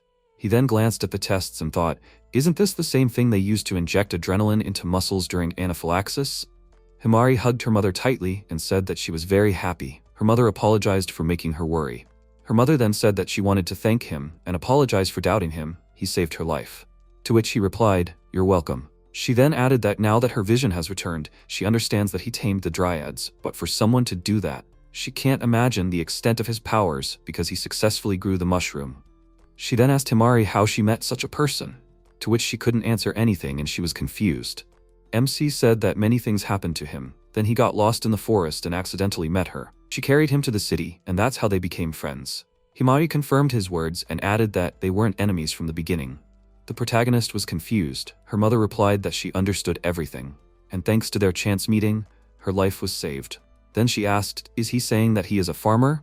To which he replied, exactly. Then she added that then she thought that it would suit him perfectly and asked him to follow her. She wanted to give him something. They went outside and came to a floating continent. MC was confused. Her mother replied that these were floating continents. She was giving it to him as thanks for the mushroom, and he should accept it. Himari was also shocked by what she saw and asked, did she have something like this too? Then the protagonist asked them to wait and asked how to use it. Her mother asked him to climb on it and fill it with magic. He climbed on the continent and opened the system window. He thought that now he had 10.5 thousand mana points. He will start with 5,000. He invested the points in this continent and was very surprised because the continent became too huge. He said he put too much magic in, and did he bury the mountain in the cave? Her mother said it was okay, he would see everything when he came down. He came down from the continent and looked at it, then asked if it had returned to its original size. Her mother explained that when the continent was filled with magic, it only expanded the interior dimensions. 1 acre for every point of mana. So even when you could see unexplainable expanses while on it, the exterior size would remain the same. Her mother then reminded him that the soil was good for farming. He would have great success with it. Well, what did he ask? Can he really take this incredible item? She replied that she created it while trying to grow a mushroom. And now that she is completely healthy, she no longer needs it, so he can calmly accept it. He thanked her for this. Then she added that this is not all. She wants to give him something else. She will entrust him with the seed of the world tree. It should be with the one who managed to tame the dryads. The dryads were very happy and asked, is this true? And asked to grow it. MC asked the world tree. Well, her mother answered that everything is exactly so. This is the favorite tree of the dryads. And besides, the fruits of this tree are able to help these spirits reach great heights. The protagonist thought that he did not quite understand about reaching great heights, but he thinks that he just needs to plant it and see. He climbed to this continent and planted this seed and poured a growth enhancer on it. With the help of the dryads, he was able to water it. Then a small sprout sprouted. Her mother asked, has it sprouted yet? They stood around this sprout. Then she added that it usually takes 100 years for it to bear fruit. Himari said that he fed it a booster that accelerates growth by 3 months. MC replied that it still has a long way to go, but he will do his best to grow it at least for the sake of the dryads. Then he thanked her, to which she replied that it was nothing. It was not enough to pay him for saving her life. The protagonist stood on the continent and looked into the distance, and said that in fact, he received simply amazing things. He had long wanted to plant all kinds of crops, and now, perhaps he will be able to do it. He can't wait to see what the future holds for them. Then, he thought about how to explain to Carol why he needed so many seeds when he went to buy them. A few days later, they stood at the edge of the continent. Her mother asked him to calm down and think about it. He needed to imagine the island he wanted to create. After a while, he succeeded. Himari's mom said that it seemed to have gone well. He could create as much as he wanted and it would be invisible outside the continent. The spatial expansion effects of the islands created on the floating continent would disappear when it was taken outside of it. He could take it as it was. Moreover, the geology of the continent could be changed just by thinking about it. And at that moment, a fountain gushed out from the continent.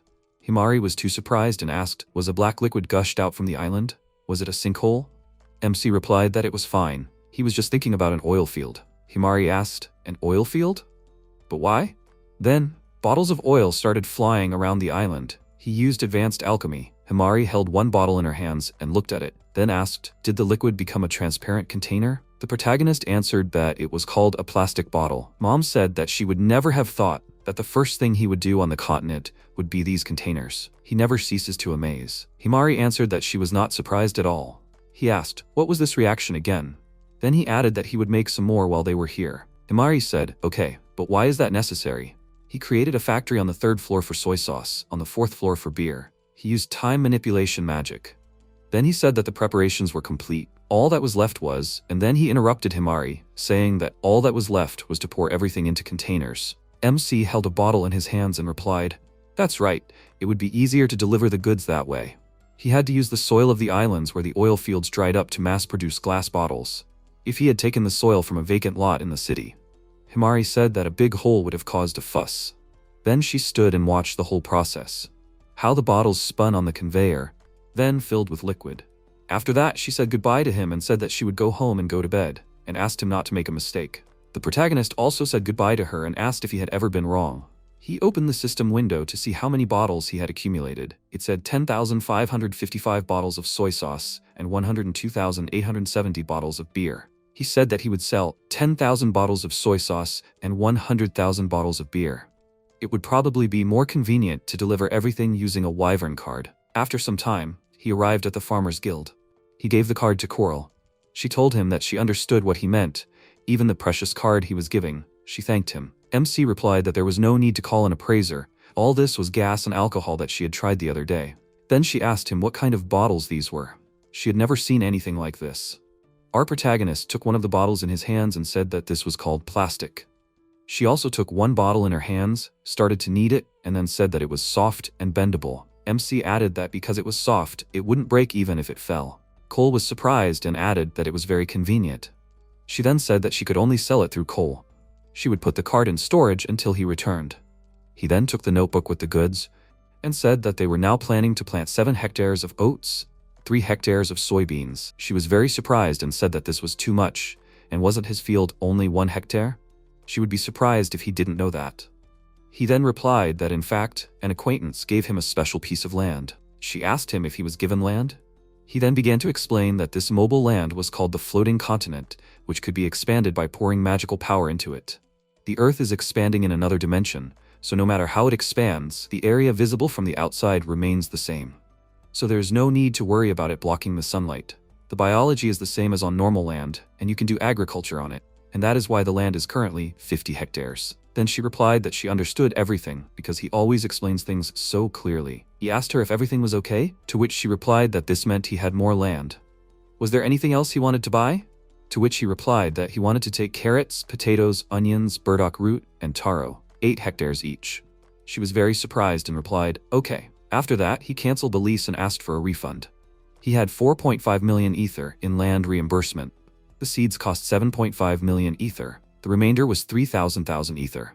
She told him that the quality of the soil had improved, so they would give him more as an exception. He managed to buy the seeds at a relatively low price. After a while, Masato and Himari were standing on the continent.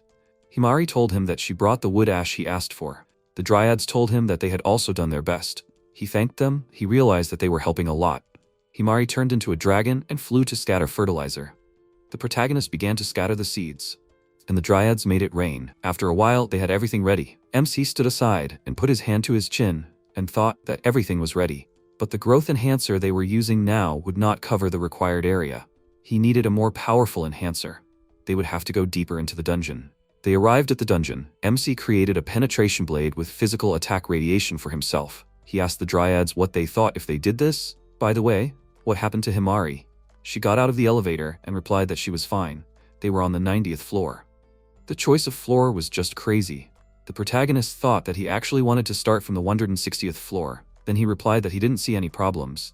She told him that she wouldn't survive on this floor in human form, and asked him to somehow ensure her or at least wait outside and let her. Then he opened the system window and said, "If so," and used complex enhancement. She shouted, "What is this? It's like her body is overflowing with power." He replied that, judging by the name of the skill, it's a buff that enhances all abilities. Then he added that, presumably, even if something happens to him, the buff will last for some time. Therefore, she should help him, if anything. To which she agreed. In the meantime, they reached the 60th floor. MC was shocked by what he saw. A giant octopus was standing in front of him. Himari said that each tentacle was emitting an ominous aura, but she was no longer afraid. Meanwhile, the protagonist charged at the octopus and killed it with one blow. She stood there, happily, and shouted that she could see its shadow movements, and thanked him for the buff. MC asked her if it was really that impressive. She replied that if there was an enemy that could defeat him, she would like to see it. He replied that he killed it in an instant, but it was tens of times stronger than the demons from the 80th floor. Then she said that an item dropped from the monster. It was a super magic calculator computer. A universal super-fast magic calculator that can calculate anything. With a wide selection of pre-installed apps, even beginners can intuitively use it. The protagonist suddenly felt sick from what he saw. He remembered his previous job and fell to the floor. Himari was confused. He said that this was an item that reminded him of his previous life, when he was in the midst of enjoying his second life. Himari asked, "And what should she do in such a situation? What is this scary item that knocked him down with one blow?" Then the protagonist got to his feet, answered that everything is fine, and in a sense, it used to be a formidable enemy, but still a useful magic item. In the future, great hopes will be placed on this item. They sank even lower, and suddenly a feather fell in front of them. MC was confused and asked, "Feathers?" Then a demon in human form appeared in front of him. This was Lucifer's divine test. The protagonist thought that there shouldn't be people on this floor. In any case, he had to finish it off, so he went on the attack, and again, with one hit, he was able to kill it. Then Himari said that an item had dropped. It was the Imperial Elixir, an elixir of immortality that only heads of state can take. It can last forever as long as there are good governments, but it instantly loses its power if the government is bad. It is effective under all forms of government. MC held it in his hands and said that it was completely useless to him. Himari said that in a country where there is no head of state, no one can drink this. The protagonist replied that he would sell it to the guild later. They continued walking. He glanced at the new monster. He shouted, "A giant translucent bear?" Was there a killer bear in front of them? They were peeking out from the corner and watching them. MC said that you can see through the walls. Himari said that these are monsters without essence. Bears can only be realized at the moment of attack, and this can only be defeated by counterattacking. The protagonist replied that he understood, then he thought that he was glad that he went with her. Thanks to her explanations, it was not so scary now. Maybe he could do it with this sword. He took the sword in his hand and ran to attack. He managed to defeat all the monsters once again. Himari approached him and asked how he managed to cut it. To which he replied that he now had penetration with zeroing physical attack. Did she remember it? She replied that it should only work on monsters that can nullify physical attacks. How could he apply this to bears in a disembodied state? To which he replied, so the concept was expanded to all attacks with high intelligence. She asked him how this was possible. It turns out that even an experienced one cannot cope. To which he replied that if there are no people, there will be no trade. Himari shouted that another item fell out. Schrödinger's card case. A card case whose contents are not determined until it is opened. The contents are 100 cards of the same type. Some types of cards never appear. If the contents are determined later, it will not change.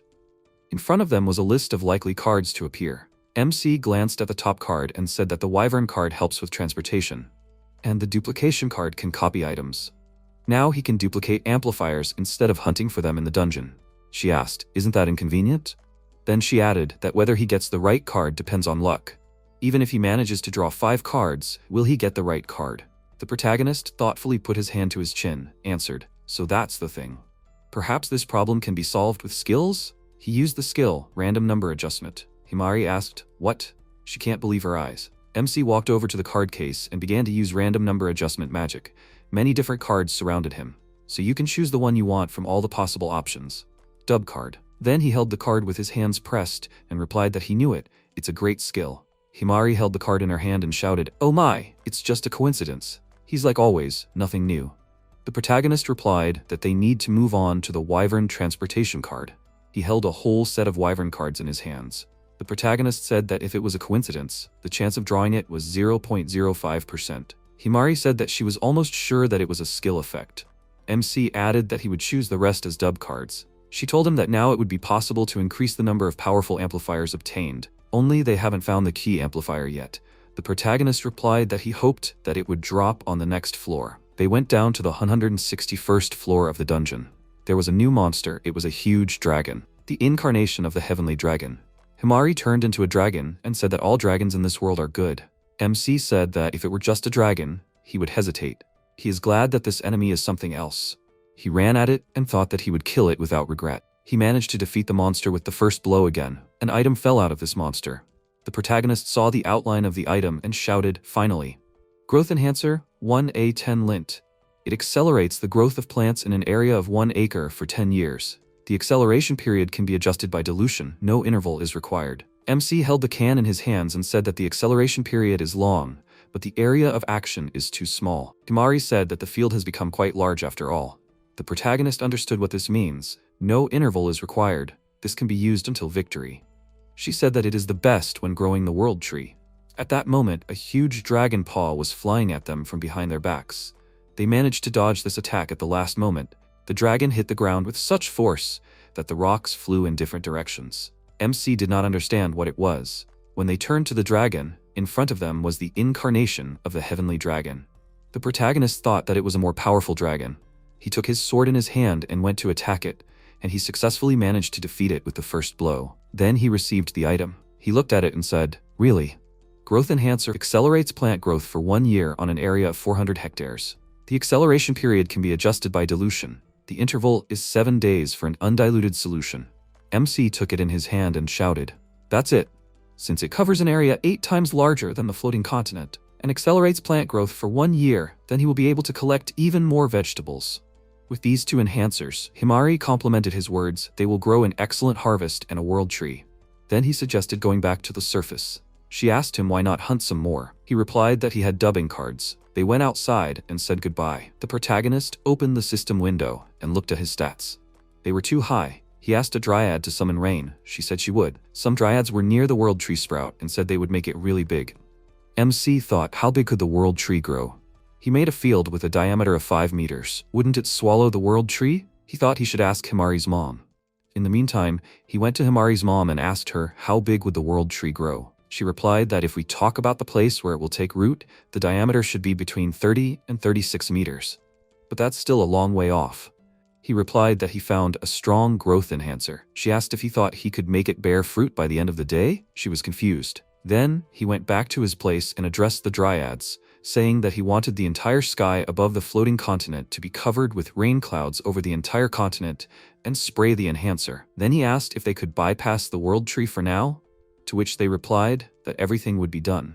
The dryads began to spray the growth enhancer, and before their eyes everything began to grow very quickly. MC stood and admired and said that it was simply amazingly fast. He sat down and looked at the onion, then said that it had already grown. Then he stopped the dryads, saying that it was enough, and asked them to water the rest of the plot. Then he harvested the entire crop using magic. He opened the system window, where it was said that he had harvested 52 tons of wheat, 10.8 tons of soybeans, 322 tons of carrots, 336 tons of potatoes, 456 tons of onions, 176 burdocks, 704 taro. The dryad replied that it was really great. The protagonist said that now it was necessary to spread the tops with rain and fertilize the soil. He asked them to watch that the decomposing rain did not fall on the world tree. They replied that everything would be fine. They began to talk among themselves, saying that the world tree was special, but it was not scary if the rain fell on it. The dryads made the decomposing rain and asked the protagonist to watch it. Meanwhile, MC got out a super magic computer calculator and said that he needed to check something. He opened it and it said, "Welcome to the encyclopedia." He wondered what kind of encouraging deja vu this was. He typed in the world tree and the dryads decomposing rain cloud in the search bar. It said that when even a small amount of this rain hits it, plants decompose, and the nutrients received are immediately absorbed, which helps the world tree grow. The protagonist glanced at the world tree and said, "Is that so?" Then the dryad flew up to him and said that everything was back to normal. He replied, "That was good work." Then he held it in his hand and said that he was thinking of watering the world tree with a booster, but if they were tired, they should rest. As a former corporate employee, he didn't really want to burden them beyond their capacity. To which they replied, everything would be fine, they could handle it. MC took the jars with the growth enhancer and suggested that they all try together. They made a cloud with rain. At that moment, right before their eyes, the world tree began to grow. It grew very large. The protagonist approached it and said that it was so huge that other plants would not be able to get enough sunlight. Then he looked up and noticed that the underside of the world tree's foliage was glowing red. Red light is in the frequency range that is most easily absorbed by green leaves. It was as if it was saying that it wanted to exist with other plants. Then the dryads shouted, "Look!" They flew up to the top of the tree and shouted that everything was ripe. They did it. One of the dryads suggested trying this fruit. They all agreed. MC thought, the seed of the world tree. He was told that the fruits of this are able to pump spirits to a higher level. And how interesting it would be. Then one of the dryads called him and brought him one fruit and suggested that he try it. He asked if she was sure, to which she replied, yes. They were grateful for the tree. Then he took it in his hand and began to eat it. He said that it was really delicious, almost like an avocado. Then he took some soy sauce and poured it over the fruit. After biting into it, he closed his eyes and thought that this was bliss. Soy sauce went well with it. Then the dryads' bodies began to change. 122 dryads turned into sylphs. Their original unique abilities were strengthened. Now free development of agricultural crops is possible. 14 dryads received special abilities related to animal husbandry. He thought that there was too much information he did not even have time to understand. But Shindo, by the wish of the sylphs, he became the head of the country of sylphs. He is recommended to use the imperial elixir. He was surprised, the head of state. He was very shocked by this news. He took this elixir in his hand. The effect of this thing is immortality. If you rule well, it lasts forever. If you rule badly, it disappears. Should I put it off, because tomatoes that grant eternal youth without side effects are safer? Then he shouted that that was all, then asked what kind of power they had. Suddenly, all the sylphs suddenly wanted to sleep. They lay down on the ground and fell asleep, switched to sleep mode. The protagonist sat down next to them and said that they worked well, so let them rest well. He jumped down from the tree and was about to go. He put his hand to his forehead and said that first of all, but one sylph interrupted him and asked him to wait. Then she asked where he was going. He asked her if she was awake, she could sleep some more. Then he told her not to worry. From now on, it was his turn to try. He expanded the territory with the help of magic. Sylph was very happy with what she saw and said that the continent and the island had become wider. Then he added that there was something else he wanted to do. She asked what it was. He said vinegar and miso. She asked him what it was, to which he replied that she should just wait. The protagonist stood between the greenhouses, stretching out his hand in front of him, and said that they were both good. Then he realized that miso and vinegar needed mold and acetic acid bacteria. He would take natural yeast on barley. He would add the best ones after evaluating. The only thing missing was acetic acid bacteria. He seemed to have heard that it settles in the intestines of bees. He dissected a bee in the mountains where Himari's mother lives and got acetic acid bacteria. The ultra honey bee is a giant bee bred to produce very sweet honey. He used amplifiers to get more of each ingredient. Then he created the necessary containers on separate islands. Sylph asked if he made bottles too, to which he replied, yes, for miso and vinegar. He held the bottle in his hand and said that this was also needed. They were standing on the roof of their factory, and with the help of top-level architecture, he made more floors. Sylph shouted in admiration, new mechanisms. She asked him if he would make miso and vinegar in this. He thought it looked like a factory tour. He then told her that he did, but it was better not to rush. It was quite a long process. 5th floor of miso production. He stood with his hand to his chin and wondered if miso would take root in this world. He would make some for himself. He added to one container wheat 5 kilograms, soybeans 5 kilograms, salt 2 kilograms. The required amount of koji, water for soaking and cooking soybeans. Let the soybeans swell and boil for an hour and a half. Next, grind everything, cool to the right temperature to mix with koji until it cools. Then add wheat, salt and koji to one container. Mix well, wait for a month and a half. Then pack the miso. He did all this in an instant using time management magic. On the 6th floor is vinegar production. He said that he would probably increase vinegar production. It seems that they will accept this here. After all, vinegar has existed at all times. He poured in 10,000 kilograms of wheat, then poured in 2.5 million liters of water, and added the right amount of yeast.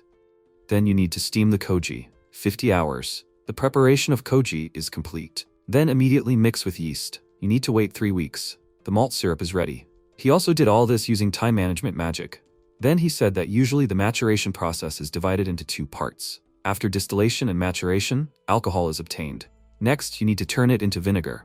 He took the bottle of alcohol in his hand.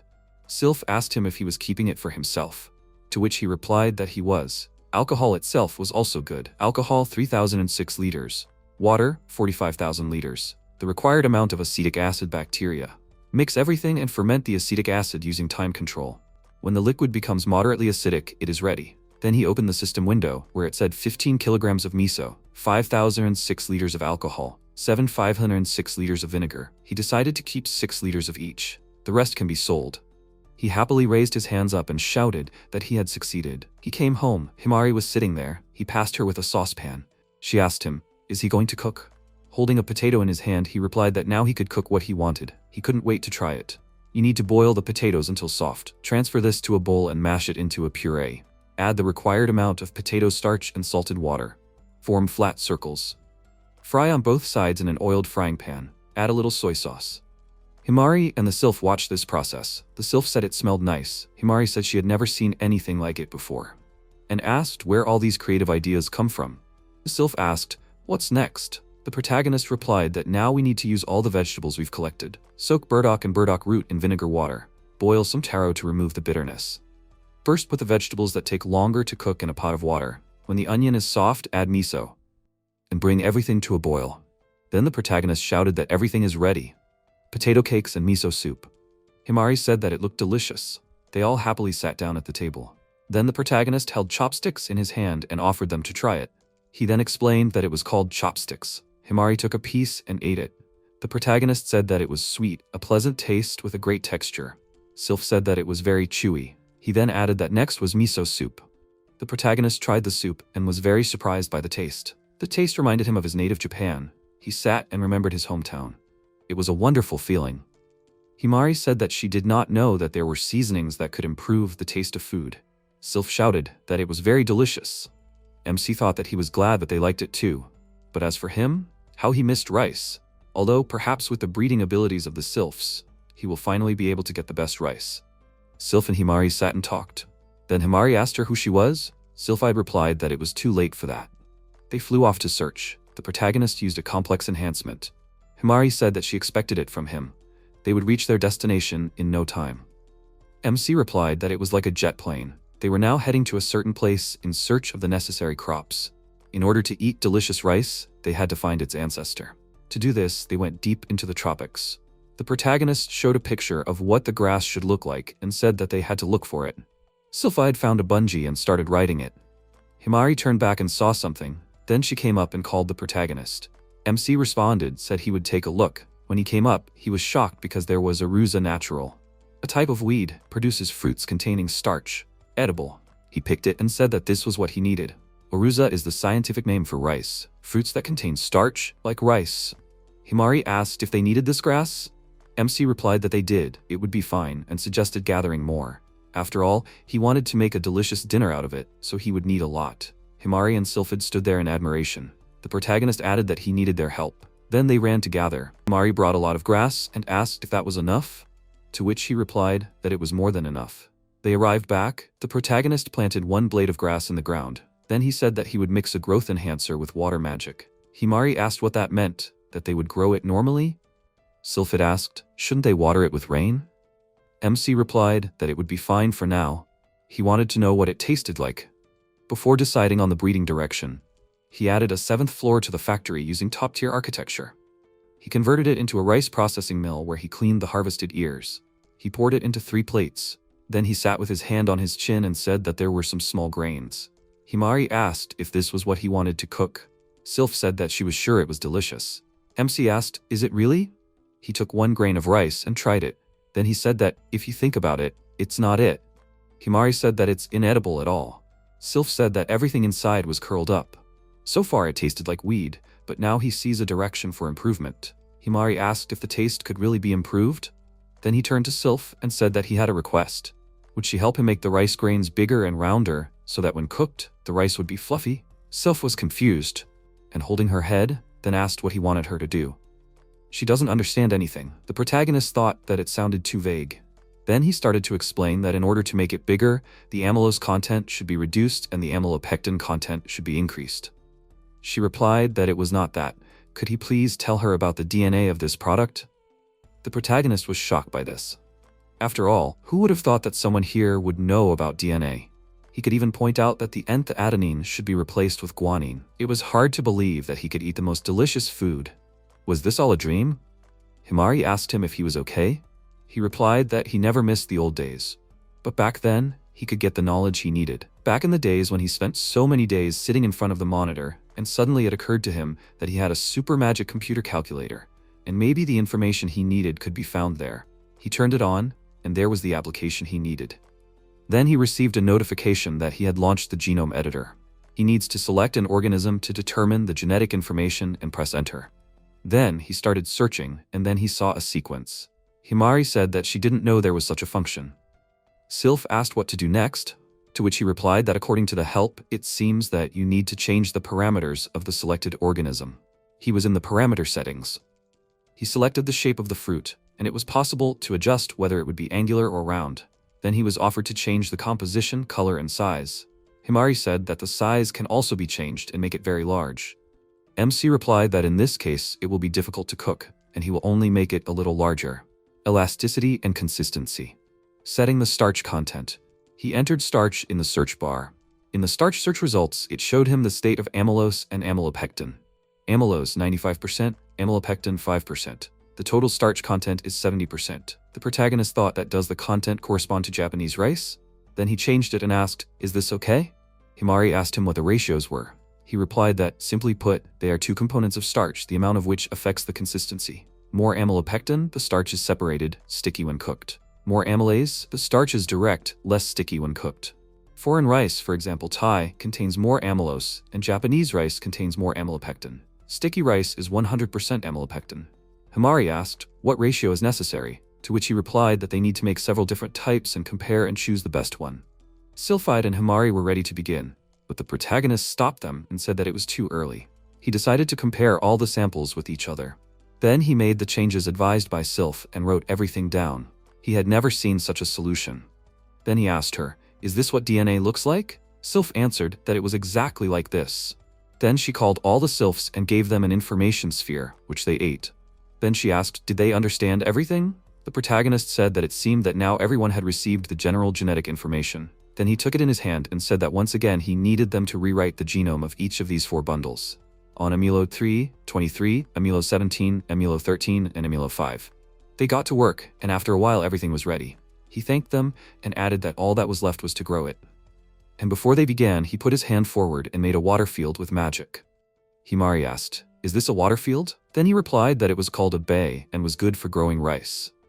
Then he added that he was also careful about the growing conditions. They started planting the sprouts. Then he asked Sylph to cover the sky with normal clouds, to which she replied, she will.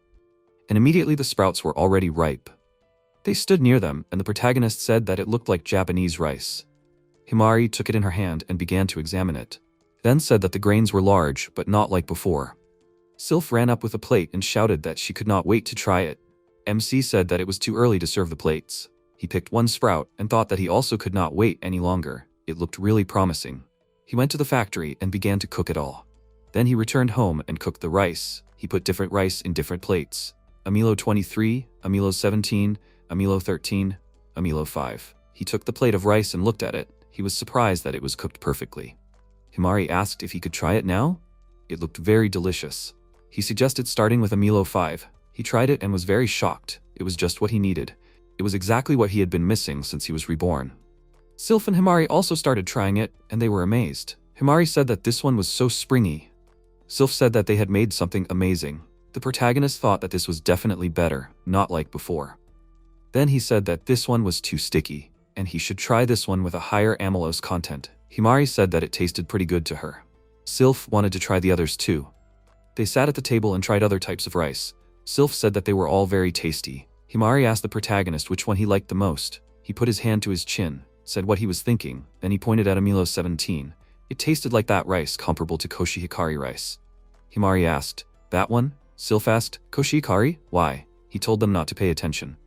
Then he turned to Sylph and asked her if she could turn all the sprouts into amylo 17. He would grow that particular variety. To which she replied that of course she would.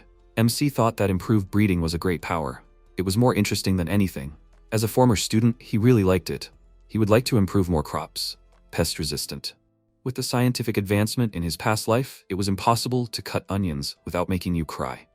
Then he screamed loudly. Himari and Sylph ran up to him and asked what happened to him. He put his hand to his chin and said that he had just realized. Then he thought, if you improve already delicious food, won't it stop being delicious?